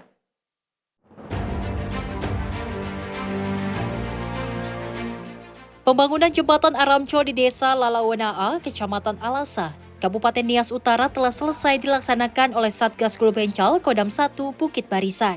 Pekerjaan dilaksanakan oleh personil Kodim 0213 Nias bersama prajurit Yon TP 903 Baluseda. Jembatan ini dibangun untuk memulihkan akses transportasi warga yang sebelumnya terbatas, serta memperlancar aktivitas masyarakat di wilayah tersebut. Dalam proses pembangunan, personil melakukan berbagai tahapan pekerjaan, mulai dari pemasangan batu sebagai penguat dasar, pembuatan pembatas jembatan, hingga pengecatan pagar. 2 unit konstruksi Aramco dipasang sebagai struktur utama jembatan untuk memperkuat daya tahan dan keamanan jalur penghubung. Pekerjaan dilakukan secara gotong royong dengan menggunakan peralatan manual seperti cangkul, sekop, angkong, dan linggis. Warga mengaku bersyukur dan menyampaikan terima kasih atas kehadiran prajurit TNI yang membantu membangun jembatan tersebut. Terima kasih kepada Bapak Pimpinan Kodim Nias dan didukung oleh Batalion Zipur dari Pasukan Baluseda. Kami masyarakat sangat berterima kasih. Dan untuk selanjutnya jembatan ini telah sangat bagus. Kami sangat berterima kasih bahwa TNI mendukung dan seterusnya. Sampai di mana titik-titik lokasi yang susah diakses baik masyarakat maupun Bapak Ibu guru dan instansi lain. Kehadiran jembatan ini diharapkan dapat memperlancar mobilitas warga serta mendukung aktivitas ekonomi masyarakat di wilayah tersebut. Jihan Nabila, Sinpo TV, melaporkan. Satuan Tugas Penanggulangan Bencana Alam atau Gul Bencal Kodam 1 Bukit Barisan menyelesaikan pembangunan jembatan gantung perintis Garuda di Desa Sipan, Kecamatan Sarudi, Kabupaten Tapanuli Tengah. Rampungnya jembatan ini juga membuat aktivitas dan mobilitas warga yang sebelumnya terkendala juga kini kembali berjalan lancar.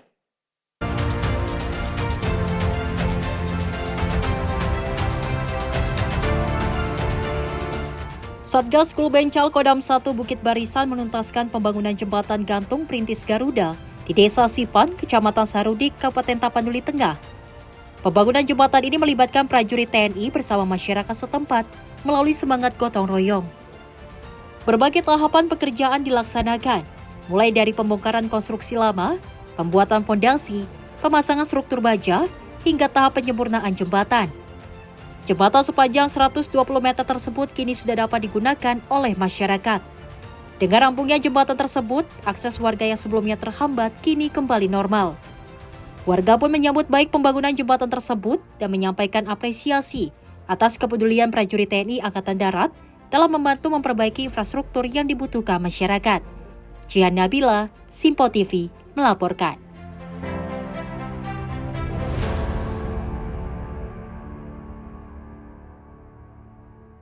Pemirsa, program makan bergizi gratis Ramadan di Mesuji Makmur Oki disambut antusias anak-anak PAUD dan SD. Menu roti, susu, telur, kurma, dan buah membantu mereka sarapan bergizi dan juga semangat untuk bersekolah.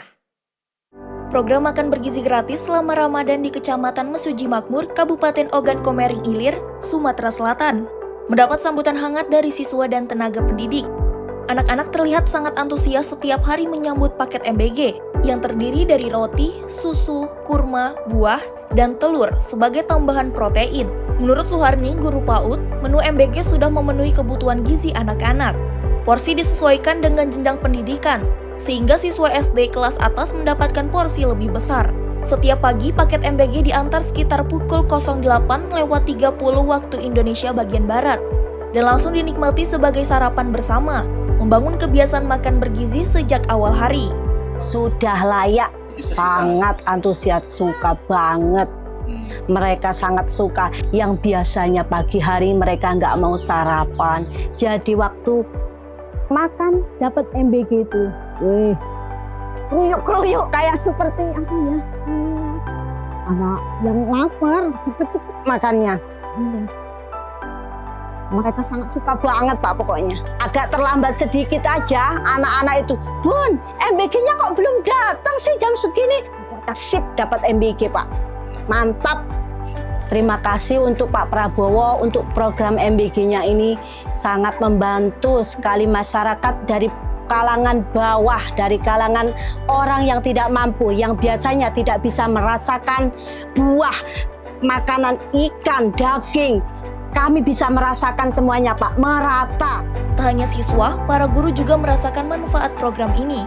Mereka mengapresiasi MBG karena tidak hanya menyediakan asupan bergizi, tetapi juga meningkatkan semangat belajar anak-anak dan membangun kebiasaan sarapan sehat. Bahkan saat distribusi terkadang terlambat, akibat kondisi jalan yang sulit. Tim redaksi Sinpo TV melaporkan.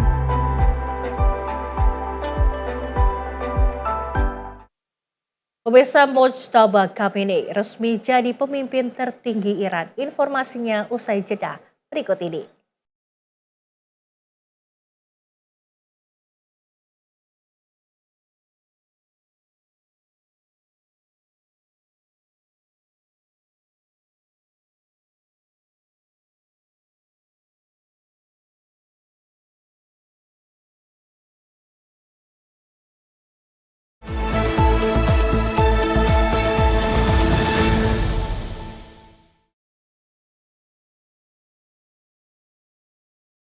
Selamat pagi pemirsa, Anda kembali menyaksikan Menyapa Indonesia Pagi. Pemirsa, pendukung Mojtaba Khamenei turun ke jalan di Teheran pada Senin dini hari untuk merayakan penunjukannya sebagai pemimpin tertinggi baru Iran. Mojtaba Khamenei menggantikan ayahnya Ali Khamenei yang dilaporkan tewas dalam serangan Israel di tengah memanasnya konflik di Timur Tengah.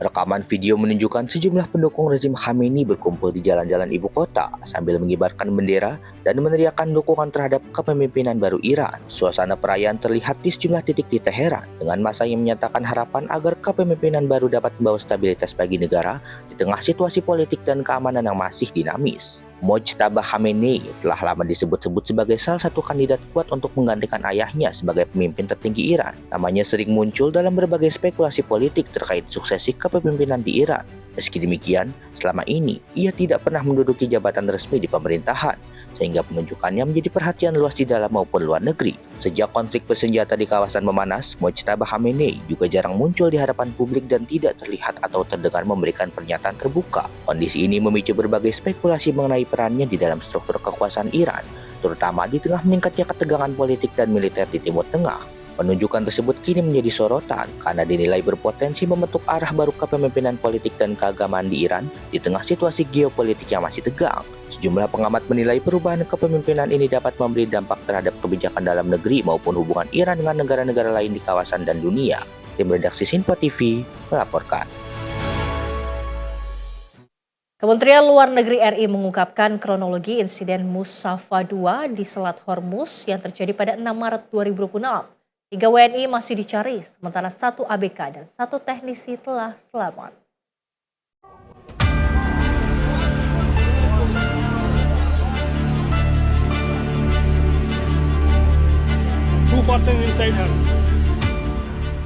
Dalam pesan video kepada awak media Minggu 8 Maret 2026, Kemlu menyampaikan bahwa pencarian 3 WNI yang hilang akibat ledakan kapal tugboat Musafah II di Selat Hormuz masih terus dilakukan oleh otoritas setempat. Insiden terjadi pada 6 Maret 2026 sekitar pukul 2 pagi waktu setempat. Saat Musafah II memeriksa kapal kontainer Safin Prestige yang mengalami kerusakan, 4 WNI berada di kapal Musafah II dan 1 teknisi di kapal Safin Prestige. Juru bicara Kemlu RI, Yoven Nemuwengkang mengatakan 1 WNI ABK selamat dengan luka bakar dan dirawat di Rumah Sakit Khasab Oman. Sementara teknisi yang berada di kapal kontainer sudah berada di Abu Dhabi. Perwakilan RI di Uni Emirat Arab dan Oman terus berkoordinasi dengan otoritas dan perusahaan kapal untuk mempercepat pencarian korban yang hilang. Penanganan medis dan komunikasi dengan keluarga WNI juga terus dilakukan. Pada 6 Maret 2026, Kementerian Luar Negeri melalui KBRI Abu Dhabi dan KBRI Muscat menerima laporan terkait insiden yang menimpa satu tugboat bernama Musafa II berbendera Persatuan Emirat Arab. Musafa II berawak total 7 ABK termasuk 4 WNI ABK dan berpenumpang 6 teknisi termasuk 1 WNI teknisi. Insiden terjadi di Selat Hormuz di antara perairan PEA dan Oman pada 6 Maret 2026 pukul 2 dini hari waktu setempat. Saat insiden tersebut, kapal Musafa II sedang melakukan pengecekan terhadap kapal kontainer Safin Prestige yang rusak. Berdasarkan saksi mata, Musafa II mengalami ledakan yang menyebabkan kapal terbakar. Pada saat kejadian, 4 WNI ABK berada di kapal Musafa II dan 1 WNI teknisi sedang berada di kapal kontainer Safin Prestige.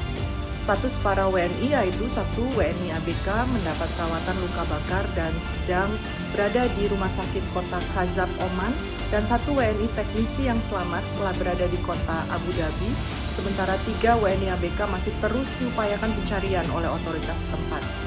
Saat ini perwakilan RI di PEA dan Oman secara intensif berkoordinasi dengan otoritas setempat dan perusahaan kapal untuk proses pencarian 3 awak WNI yang hilang dan memastikan perawatan WNI ABK yang selamat serta terus menyampaikan perkembangan penanganan kepada pihak keluarga di Indonesia. Kementerian Luar Negeri juga mendorong penyelidikan menyeluruh atas insiden ini dan perwakilan RI sedang berkoordinasi dengan otoritas PEA dan Oman serta pihak perusahaan kapal. Hingga saat ini otoritas di PEA dan Oman masih melakukan penyelidikan terkait penyebab insiden ini. Kementerian Luar Negeri kembali menghimbau seluruh WNI di Timur Tengah, termasuk awak WNI yang bekerja di kapal untuk senantiasa meningkatkan kewaspadaan, memantau perkembangan situasi melalui sumber informasi resmi, dan menjaga komunikasi dengan perwakilan RI terdekat. Dan segera lakukan lapor diri untuk memastikan respon cepat dan tepat dari perwakilan RI. Dan dalam keadaan darurat, segera hubungi hotline perwakilan RI terkait. Pemerintah Indonesia mendorong investigasi menyeluruh untuk mengetahui penyebab ledakan. Kemlu mengimbau WNI di kawasan Timur Tengah, khususnya awak kapal, meningkatkan kewaspadaan, mengikuti informasi resmi, menjaga komunikasi dengan perwakilan RI, dan segera melapor diri untuk memudahkan respon darurat. Tim redaksi Simpo TV melaporkan.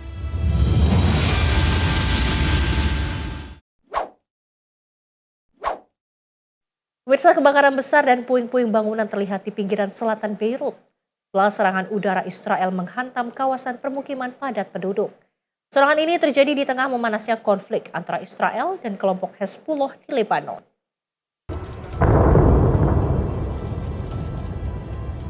Rekaman video menunjukkan kepulan asap tebal membumbung dari wilayah selatan Beirut setelah serangan udara dilancarkan. Juru bicara militer Israel, Avichai Adrae, menyatakan bahwa IDF telah memulai serangan terhadap target milik Hizbullah di seluruh Lebanon. Sebelumnya, militer Israel mengatakan telah meluncurkan serangan setelah Hizbullah menembakkan sejumlah drone dan roket ke arah kompleks pertahanan rudal Mismar HaCarmel di selatan Haifa. Militer Israel melaporkan setidaknya 1 rudal berhasil dicegat, sementara yang lain jatuh di area terbuka tanpa laporan korban jiwa. Hizbullah menyatakan serangannya merupakan respon atas tewasnya pemimpin tertinggi Iran, Ali Khamenei, dan menyebut operasi tersebut dilakukan demi membela Lebanon dan rakyatnya. Kondisi di perbatasan Israel dan Lebanon terus dipantau seiring kekhawatiran akan meluasnya konflik di Timur Tengah. Tim redaksi Simpo TV melaporkan. Pemerintah membentuk tim respon krisis untuk meningkatkan perlindungan WNI di Timur Tengah. Tim ini bertugas mempercepat penanganan situasi darurat yang mengancam keselamatan WNI.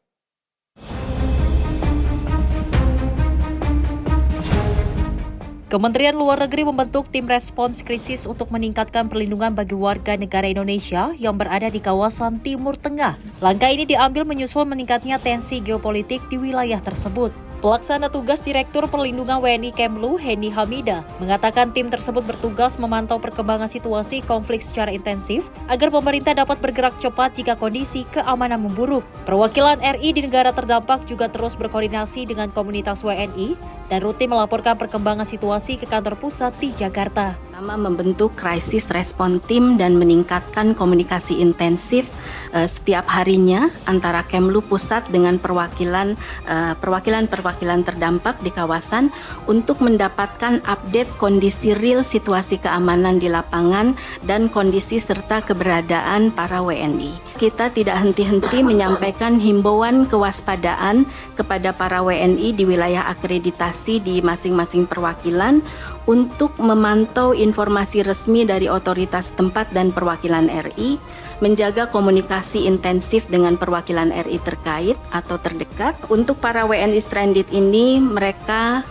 sambil menunggu penerbangan yang akan membawa para WNI, mereka mendapatkan akomodasi dan penginapan serta konsumsi dan pengaturan jadwal penerbangan lanjutan yang dikomunikasikan oleh perwakilan RI dan otoritas tempat. Selain itu, pemerintah memperbarui data sebaran WNI serta menyiapkan rencana kontingensi, termasuk opsi evakuasi jika diperlukan. Kemlu juga memantau operasional bandara dan penerbangan di wilayah terdampak untuk mengantisipasi WNI yang mengalami kendala perjalanan akibat pembatasan atau penutupan ruang udara. Tim redaksi Simpo TV melaporkan. Pemirsa, Presiden Donald Trump menghadiri prosesi pemulangan jenazah 6 prajurit Amerika Serikat yang tewas dalam konflik di Timur Tengah. Prosesi khidmat tersebut digelar di Dover Air Force Base dan dihadiri oleh keluarga para korban serta sejumlah pejabat tinggi pemerintahan.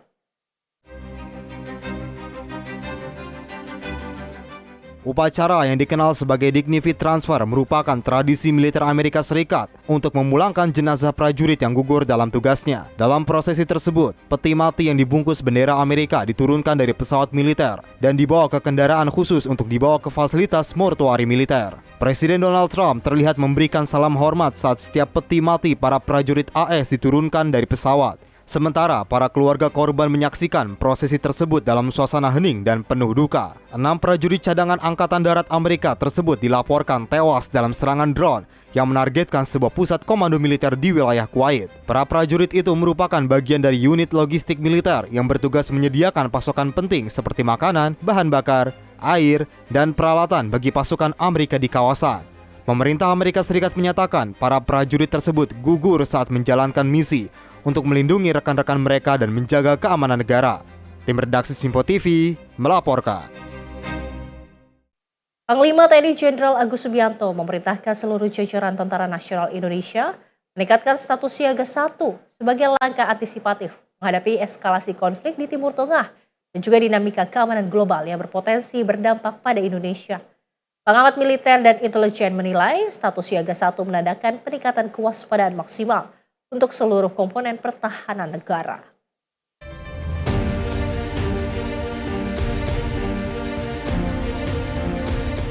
Panglima TNI Jenderal Agus Subianto memerintahkan jajarannya untuk siaga tingkat 1 sebagai langkah antisipasi perkembangan situasi di dalam negeri akibat konflik di kawasan Timur Tengah. Perintah tersebut tertuang dalam telegram Panglima TNI nomor TR-283-2026. Surat ini diteken asisten operasi Panglima TNI Letjen Bobi Rinal Mahmud pada 1 Maret 2026. Pengamat militer dan intelijen Dr. John N. Palinggi menilai status siaga 1 menandakan peningkatan kewaspadaan maksimal seluruh komponen pertahanan negara. Di lingkungan TNI ditingkatkan status siaga 1.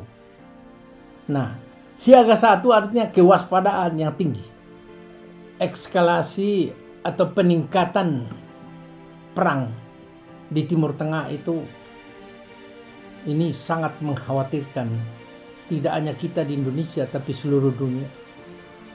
Dampak-dampak negatif maupun masalah yang ditimbulkan itu akan kita rasakan dari sudut keamanan maupun dari sudut ekonomi. Maka tentu dibutuhkan dalam masyarakat suatu kesepahaman bersama untuk melihat permasalahan bangsa. Jadi Bapak Presiden itu sudah melihat bahwa ini perlu campur tangan TNI di berbagai aspek-aspek ini supaya siaga 1. Jadi tidak ada lagi. Nah, kepada masyarakat upayakan tidak melakukan hal-hal yang bisa terjadi salah paham satu dengan yang lain. Karena sekarang saatnya bukan waktunya kita untuk menghina-hina, saling fitnah, saling seperti orang yang pintar sendiri padahal tidak tahu. Ya, usahakanlah supaya kita berdoa, apalagi di bulan suci Ramadan ini, bulan yang penuh rahmat, berkah, dan ampunan. Tentulah kita berharap setelah melaksanakan ibadah puasa 30 hari, kita akan fitrah kembali dan kita memulai hidup yang lebih baik lagi. John Palinggi mengungkapkan konflik yang terus meningkat di Timur Tengah berpotensi memicu dampak luas bagi dunia termasuk Indonesia. Imbasnya tidak hanya berkaitan dengan keamanan, tetapi juga stabilitas ekonomi global. Lebih lanjut, John menyampaikan pesan positif bahwa kekuatan utama Indonesia dalam menghadapi berbagai tantangan dunia adalah persatuan nasional. Dari Jakarta, Tim Liputan Simpo TV melaporkan.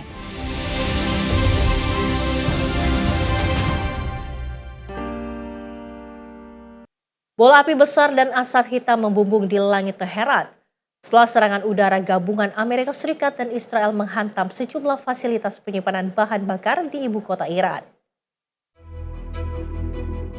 Serangan terjadi pada Sabtu, menargetkan 4 fasilitas penyimpanan minyak dan 1 pusat transfer serta produksi minyak di Teheran dan Provinsi Alborz. Media Iran melaporkan target serangan meliputi gudang minyak Aqdasih di timur laut Teheran, kilang minyak Teheran di selatan, depot minyak Sahran di barat, serta depot minyak di kota Karaj. Saksi mata menyebutkan minyak dari depot Sahran bocor dan mengalir ke jalanan sekitar, sementara bau minyak terbakar terasa di berbagai bagian kota. Pihak Israel menyatakan serangan tersebut menargetkan fasilitas penyimpanan bahan bakar yang digunakan untuk mendukung infrastruktur militer Iran. Perdana Menteri Israel Benjamin Netanyahu menegaskan operasi militer akan terus dilanjutkan dan menyebut serangan terhadap pemerintah Iran akan dilakukan tanpa belas kasih. Tim redaksi Simpo TV melaporkan.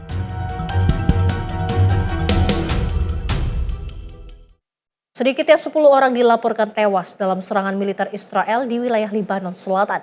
Serangan tersebut terjadi di desa Sir al-Garbeyeh dan juga menambah panjang daftar korban jiwa di tengah memanasnya konflik di perbatasan Lebanon dan juga Israel. Kementerian Kesehatan Lebanon menyatakan serangan udara Israel pada Minggu menyebabkan sedikitnya 10 warga sipil tewas.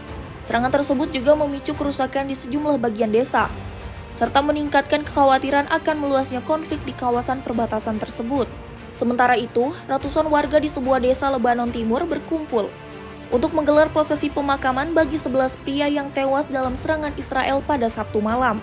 Rekaman video menunjukkan suasana duka saat warga mengantarkan jenazah para korban, sambil menyatakan protes terhadap serangan brutal tersebut. Konflik antara Israel dan kelompok bersenjata di Lebanon dalam beberapa waktu terakhir terus meningkat.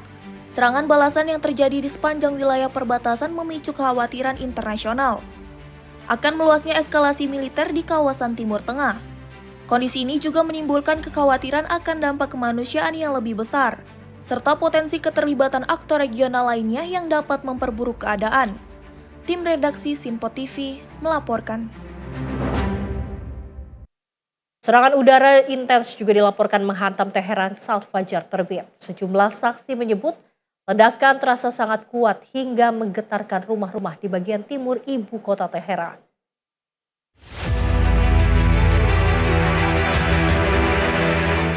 Asap tebal membumbung tinggi di langit Teheran saat serangan udara mengguncang ibu kota Iran pada Jumat dini hari. Saksi mata menyebut ledakan terdengar kuat di sejumlah wilayah kota, bahkan menggetarkan rumah-rumah warga terutama di bagian timur Teheran. Rekaman video yang juga beredar luas menunjukkan kepulan asap besar dan suara ledakan yang terdengar beruntun saat serangan terjadi saat fajar. Di saat yang sama, Amerika Serikat dilaporkan menargetkan kapal pembawa drone milik Iran di perairan sebagai bagian dari operasi militer yang juga menargetkan armada dan fasilitas strategis milik militer Iran. Serangan terbaru ini menandai terus meningkatnya eskalasi militer di kawasan Timur Tengah di tengah saling balas serangan antara Iran, Israel, serta sekutu masing-masing yang terus berlanjut dalam beberapa hari terakhir. Dengan serangan rudal, drone, dan juga operasi udara yang menargetkan berbagai fasilitas militer dan objek strategis di sejumlah negara kawasan. Kondisi ini memperburuk stabilitas kawasan regional yang berpotensi mengguncang stabilitas dan mengganggu keamanan energi global, serta menarik keterlibatan lebih banyak pihak di Timur Tengah dan negara-negara besar lainnya di dunia. Tim redaksi Simpo TV melaporkan.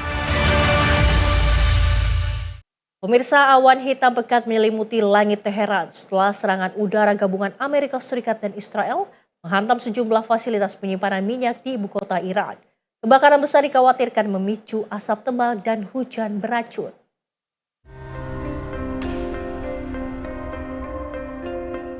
Kepulan asap hitam terlihat membumbung di atas Tehran setelah serangan udara menargetkan depot minyak di kawasan Kohak, Sahran, dan Karaj. Sejumlah kendaraan terlihat dipenuhi titik hujan hitam yang diduga terkontaminasi polusi dari kebakaran besar tersebut. Militer Israel menyatakan serangan menargetkan fasilitas bahan bakar yang digunakan oleh infrastruktur militer Iran. Palang Merah Iran memperingatkan warga agar tetap berada di dalam rumah dan menghindari aktivitas luar ruangan karena resiko hujan asap beracun. Ketegangan di kawasan terus meningkat setelah serangan gabungan Amerika Serikat dan Israel terhadap Iran memicu serangan balasan di Timur Tengah. Tim redaksi Sinpo TV melaporkan.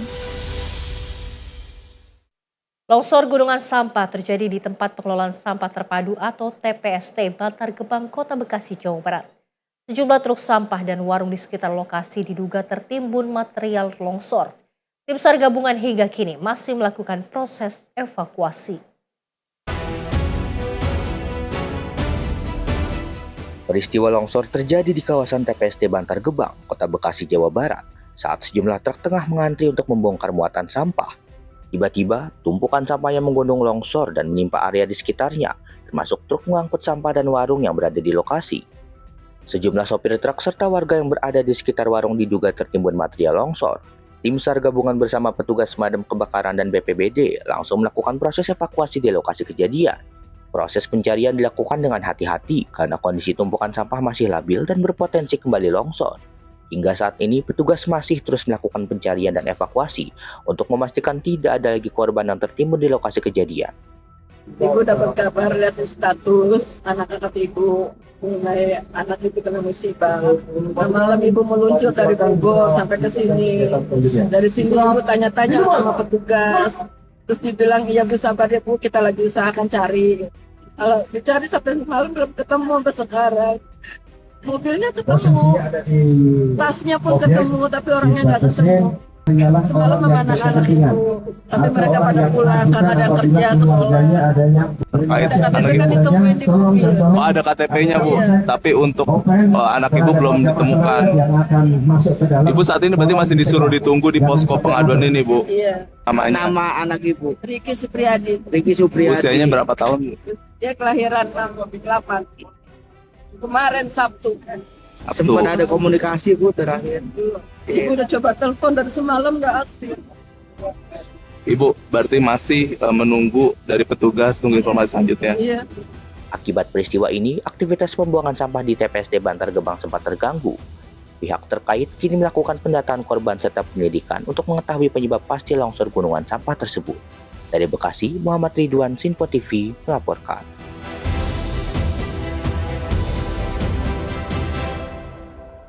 Tim SAR gabungan kembali menemukan satu jenazah longsor TPST di Bantar Gebang, Bekasi, Jawa Barat. Jenazah yang ditemukan diduga supir truk dan saat ini telah dievakuasi dan akan diidentifikasi di Rumah Sakit Polri Kramat Jati.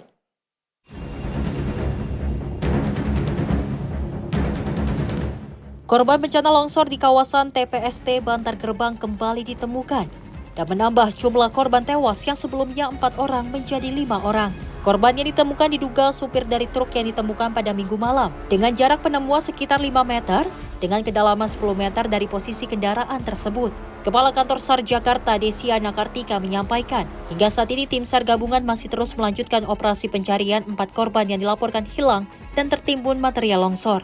Untuk tadi penemuan kita satu jenazah ditemukan korban ya, artinya dengan keadaan Mike Delta, itu jenis kelamin laki-laki dan itu ada di site 2. Yang mana di site 2 itu malam sudah diketemukan truknya, namun tidak ada korban di dalamnya.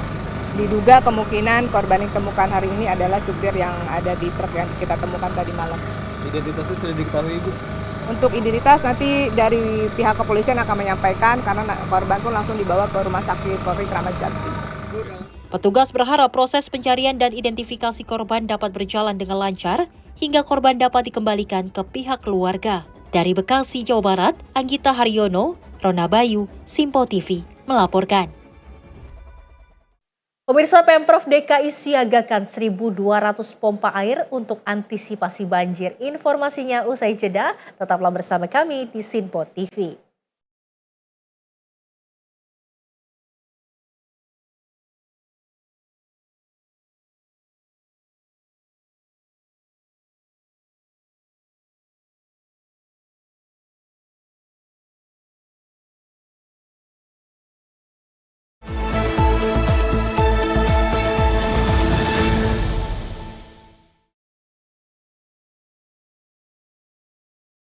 Terima kasih pemirsa, Anda kembali menyaksikan Menyapa Indonesia Pagi. Pemirsa, Pemprov DKI Jakarta memastikan 1.200 pompa air akan disiagakan untuk mengantisipasi genangan banjir di sejumlah wilayah ibu kota.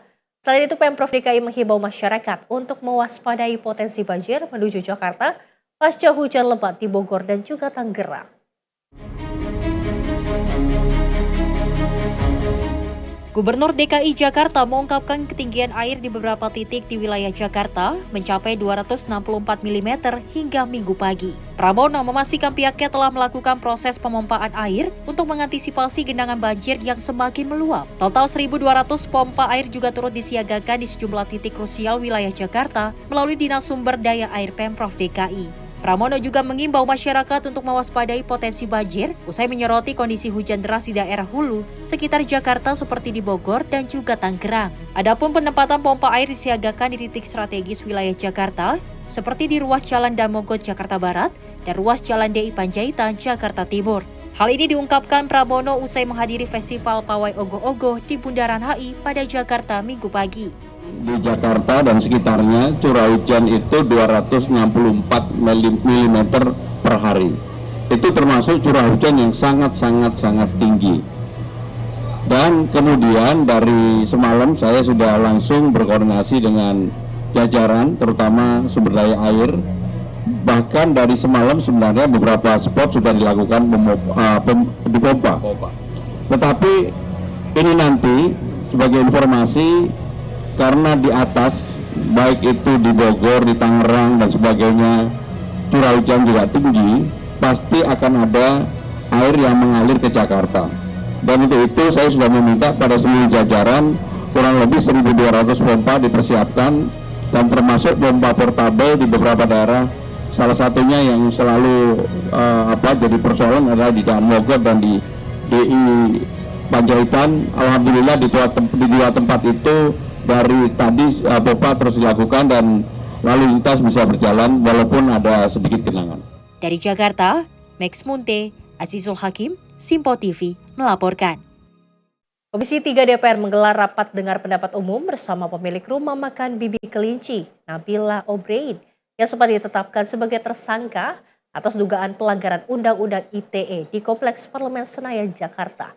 Dalam kasus tersebut, Komisi 3 DPR mendukung penuh pencabutan status tersangka Nabila O'Brien dan juga penghentian perkara melalui restoratif justice.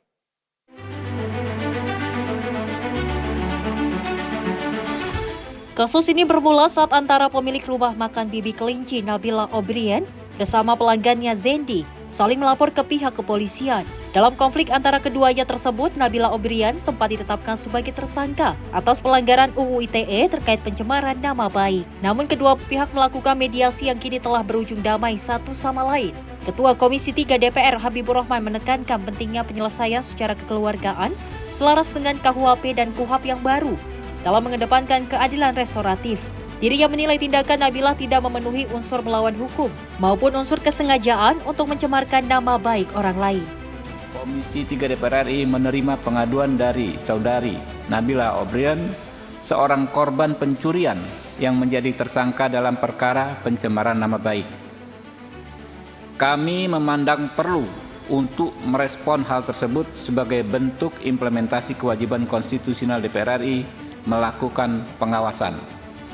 Sejak Sabtu minggu lalu, kami berkomunikasi intensif dengan mitra kami yaitu Polri. Kami memfasilitasi agar dicarikan solusi yang sesuai hukum. Alhamdulillah, hari Minggu malam kemarin laporan terhadap saudari Nabila O'Brien sudah dicabut dengan sendirinya saudari Nah, Bliah O'Brien tidak lagi menjadi status tersangka dan persoalan ini dihentikan. Di sisi lain, saudari Nabila O'Brien juga memaafkan tersangka dalam kasus pencurian sekaligus mencabut laporan.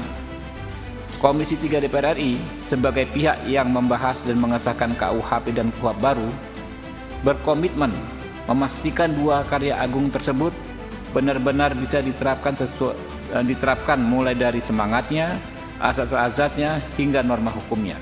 Dari Jakarta, Fahrizal Davarizkiano, Simpo TV melaporkan. Pemirsa, komika Panji Pragiwaksono memenuhi panggilan pemeriksaan di Bareskrim Polri terkait dugaan penghinaan atau ujaran kebencian bermuatan sara terhadap masyarakat Toraja. Pemeriksaan ini berkaitan dengan materi stand-up komedi yang dinilai menyinggung adat pemakaman Toraja. Komika Panji Pragiwaksono mendatangi gedung Bareskrim Polri sekitar pukul 10:15 pada Senin siang. Kedatangan Panji bertujuan melanjutkan proses pemeriksaan atas laporan dugaan penghinaan atau ujaran kebencian yang dilaporkan ke Bareskrim Polri. Panji menjelaskan pemeriksaan kali ini berkaitan dengan perkembangan sidang adat yang telah dijalaninya di Toraja, Sulawesi Selatan sekitar 2 pekan lalu. Dalam pemeriksaan tersebut, Panji mengaku tidak menyiapkan hal khusus. Ia menyatakan siap memberikan penjelasan kepada penyidik mengenai proses sidang adat yang telah dilaksanakan di Toraja. Panji juga tidak menutup kemungkinan penyelesaian kasus ini melalui mekanisme keadilan restoratif. Hal itu merujuk pada sidang adat yang sebelumnya telah dijalani sebagai bentuk penyelesaian secara kearifan lokal. Dari sidang adat di Toraja yang kemarin saya lakukan sekitar 2 minggu yang lalu, jadi pemeriksaannya sekitar itu kurang lebih. Pak, tapi bakal mengedepankan keadilan restoratif, Pak? Ya, kan kalau di KUHP baru kan diutamakan kan restoratif justice, terus bahwa sidang adat itu valid dan diangkat, diutamakan.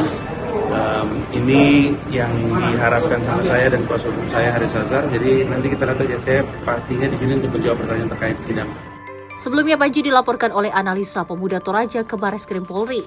Laporan itu berkaitan dengan materi stand-up komedi yang dinilai menghina adat Toraja. Dalam materi lawakannya, Panji menyinggung prosesi pemakaman adat Toraja yang membutuhkan biaya besar. Panji sebelumnya juga diperiksa penyidik pada 2 Februari lalu.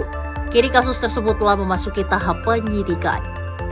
Materi lawakan yang menjadi polemik sebenarnya merupakan bagian dari pertunjukan stand-up komedi Panji pada tahun 2013. Sebagai bagian dari penyelesaian secara adat, Panji telah menjalani sidang adat di Toraja. Dalam sidang tersebut, Panji dikenakan sanksi denda 1 ekor babi dan 5 ekor ayam. Dari Jakarta, jurnalis Simpo TV melaporkan.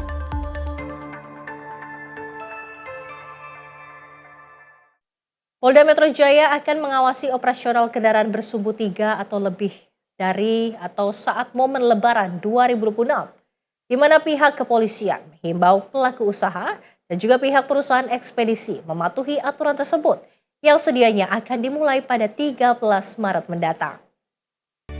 Direktur Lalu Lintas Polda Metro Jaya, Kombes Pol Komarudin, mengimbau para pelaku usaha termasuk jasa pengiriman atau ekspedisi agar mematuhi aturan pembatasan operasional kendaraan bersumbu 3 selama masa mudik Lebaran 2026.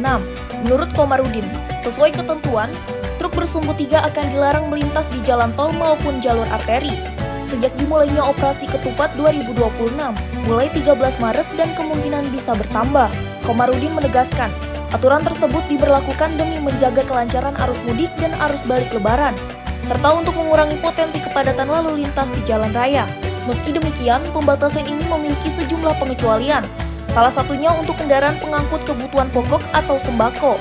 Polisi menegaskan akan menindak tegas kendaraan bersumbu 3 yang tetap nekat beroperasi di luar ketentuan yang berlaku. Pada kesempatan ini juga kami mengimbau kepada para pelaku usaha, termasuk transportir, untuk penggunaan ataupun pembatasan sumbu 3 agar dipatuhi. Ini dimulai tanggal 13. Ya, dimulai tanggal 13 ataupun selama pelaksanaan operasi ada kemungkinan ditambah. Ya, kita lihat nanti arus balik. Ya, arus baliknya seperti apa. Dan ini tolong dipatuhi. Ini untuk kelancaran kita bersama.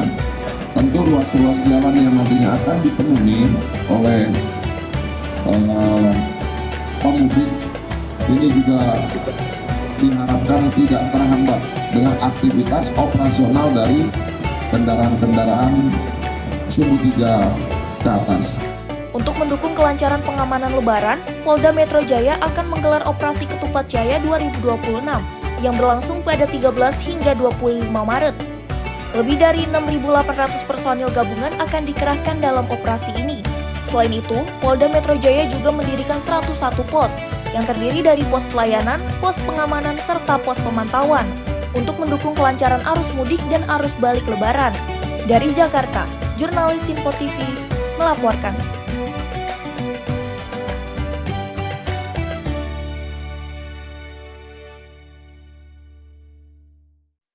Pemirsa, ada cara unik menunggu waktu berbuka puasa yang dilakukan remaja masjid di Kampung Terik Tani, Kabupaten Sragen, Jawa Tengah. Kegiatan ngabuburit dilakukan dengan bermain meriam bambu di pinggir sawah yang jauh dari keramaian.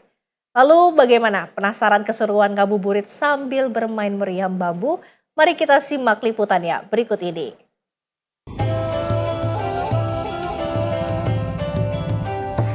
Beginilah keseruan para remaja masjid di Kampung Terik Tani, Kelurahan Pelubungan, Kecamatan Karangmalang, Kabupaten Sragen, Jawa Tengah selama bulan suci Ramadan. Beragam cara mereka lakukan untuk mendukung waktu berbuka puasa. Salah satunya dengan bermain meriam bambu di pinggiran sawah. Disebut meriam bambu karena permainan ini mengandalkan sepotong bambu 60 cm hingga 1,5 meter yang kemudian menghasilkan suara menggelegar saat disulut menggunakan api. Untuk membuat meriam bambu ini mengeluarkan suara kencang. Pertama-tama, bambu yang telah dilubangi diisi dengan karbit, kemudian disulut menggunakan api. Mereka juga berlomba-lomba menghasilkan suara letusan yang keras, namun tidak jarang meriam bambu tersebut tidak berbunyi. Permainan meriam bambu ini menjadi rutinitas mereka setiap memasuki Kecamatan Karangmalang, Kabupaten Sragen, Jawa Tengah selama bulan suci Ramadan. Sangat seru, beragam cara mereka lakukan untuk mendukung waktu berbuka puasa. Salah satunya dengan bermain meriam bambu di pinggiran sawah. Dan disebut meriam bambu karena permainan ini mengandalkan sepotong bambu 60 cm hingga 1,5 meter yang kemudian menghasilkan suara menggelegar saat disulut menggunakan api. Kita mengadakan ya ngabuburit sambil menyalakan long di pesawat sambil bagi-bagi takjil di bulan Ramadan. Oh, yang disiapkan untuk bahannya apa? Pertama bambu, habis itu karbit, terus apa itu namanya sumbu sama lilin. Ini tradisi setiap tahun bulan Ramadan. Takmir Masjid Suwadi menyampaikan bahwa kegiatan ngabuburit dengan bermain meriam bambu atau lom bumbung ini sudah menjadi tradisi selama bulan Ramadan. Tradisi tiap bulan puasa Ramadan. Jadi diadakan untuk kegiatan Karang Taruna itu mengajar TPA. Sebenarnya itu nanti setelah mengajar TPA selesai membunyikan atau kegiatan untuk menyalakan long bumbung. Itu sudah tradisi orang Jawa seperti dulu. Dengan seiring perkembangan zaman, permainan meriam bambu juga semakin ditinggalkan. Walau begitu, pemuda di daerah ini lebih memilih permainan ini demi melestarikan permainan tradisional.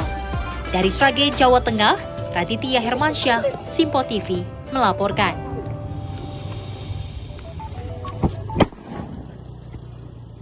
Informasi menarik lainnya, pemirsa, bulan suci Ramadan menjadi berkah tersendiri bagi para pedagang menu untuk berbuka puasa nanti. Salah satunya pedagang bubur lemu di kawasan atau di Kabupaten Kuningan, Jawa Barat, di mana penjualannya meningkat drastis hingga 2 kali lipat.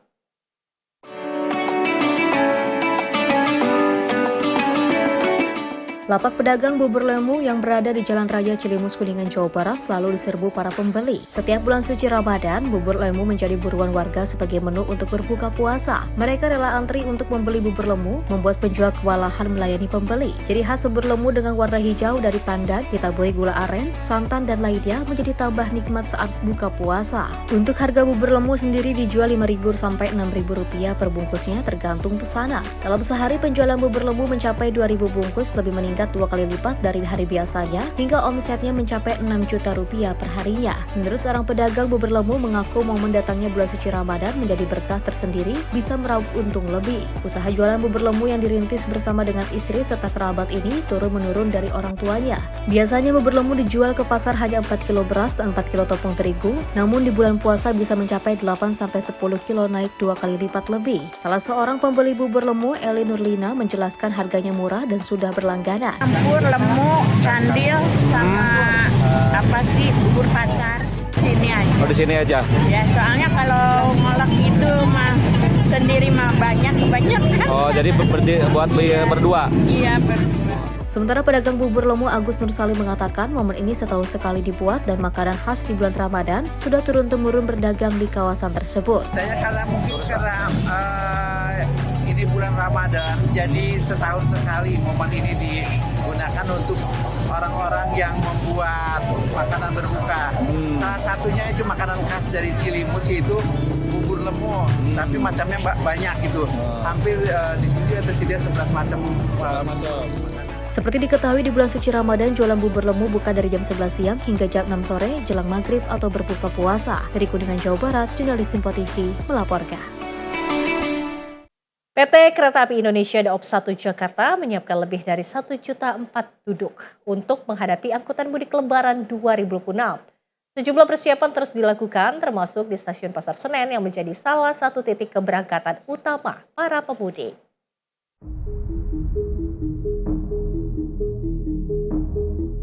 PT KAI Daob 1 Jakarta menyiapkan lebih dari 1.076.000 tempat duduk untuk angkutan Lebaran 2026. Masa angkutan Lebaran dijadwalkan akan berlangsung mulai tanggal 11 Maret hingga 1 April 2026 mendatang. Manajer Humas KAI Daob 1 Jakarta, Franoto, menyebut puncak arus mudik diperkirakan terjadi pada tanggal 18 Maret 2026 atau H-2 Lebaran. Franoto menyampaikan bahwa pada tanggal tersebut diperkirakan lebih dari 49.000 penumpang akan berangkat dari stasiun-stasiun di wilayah Daob 1 Jakarta, termasuk Stasiun Gambir dan Stasiun Pasar Senen. Sementara itu, Franoto menyatakan sejumlah kota tujuan favorit para pemudik, antara lain Yogyakarta, Surabaya, Semarang, Bandung, Purwokerto, dan Jember. KAI juga mencatat tanggal favorit keberangkatan para pemudik yakni di tanggal 16, 17, dan 19 Maret 2026. Untuk angkutan Lebaran angkutan Lebaran dari tanggal 11 Maret sampai dengan 1 April 2026, KAI Daob 1 Jakarta menyiapkan 1.076.000 lebih tempat duduk. Dan sampai dengan update hari ini baru terserap sekitar 59% atau di angka 633.000 lebih tiket. Puncaknya kapan, Pak? Puncaknya untuk angka tertinggi ya. Angka tertinggi itu kita ada di tanggal 18 Maret atau H-2 ya. H-2 itu 49.000 lebih penumpang akan berangkat dari stasiun-stasiun di wilayah Daob 1 Jakarta ke berbagai kota di Pulau Jawa dengan kota favorit ya atau tujuan favorit seperti Yogyakarta, Surabaya, Semarang, Bandung, Purwokerto, dan Jember. Dan juga tanggal favorit lainnya tanggal 19, tanggal 17, dan tanggal 16. Dari Jakarta, Jihan Nabila, Mutia, Arsya, Simpo TV melaporkan. Sementara itu, Polda Metro Jaya bersiap mengamankan arus mudik Lebaran 2026, di mana ribuan personel diterjunkan dalam operasi Ketupat Jaya 2026 untuk memastikan kelancaran dan keamanan arus mudik serta arus balik Hari Raya Idul Fitri. Polda Metro Jaya mengerahkan ribuan personel dalam operasi Ketupat Jaya 2026 untuk mengamankan perjalanan masyarakat selama masa mudik Lebaran. Operasi Ketupat Jaya 2026 akan digelar mulai 13 Maret hingga 25 Maret mendatang. Dirlantas Polda Metro Jaya, Kombes Pol Komarudin menyebutkan total sebanyak 6.800 personel diterjunkan dalam operasi ini. Personel tersebut akan disebar di berbagai titik strategis untuk mengamankan jalur mudik serta objek-objek vital di wilayah hukum Polda Metro Jaya. Berdasarkan prediksi Kementerian Perhubungan, puncak arus mudik Lebaran 2026 diperkirakan terjadi pada 16 hingga 18 Maret. Sementara itu, Jakarta menjadi kota kedua dengan jumlah pemudik terbanyak di Indonesia. Untuk mendukung kelancaran dan keamanan operasi, Polda Metro Jaya akan mendirikan 101 pos yang terdiri dari pos pelayanan, pos pengamanan, dan pos pemantauan di berbagai titik strategis. Pada pelaksanaan operasi ketupat nanti, tidak kurang dari 6.800 personel lebih gabungan Polri, TNI, dan instansi terkait akan tergelar di seluruh wilayah hukum Polda Metro Jaya dalam rangka memberikan jaminan keamanan, kenyamanan dalam pelaksanaan kegiatan mudik Lebaran. Dari Jakarta, jurnalis Info TV melaporkan. Dan pemirsa, informasi tadi juga sekaligus menutup perjumpaan kita pada Menyapa Indonesia Pagi edisi kali ini. Saya Luis Ayu mewakili kerabat kerja yang bertugas pamit undur diri. Selamat pagi dan sampai jumpa.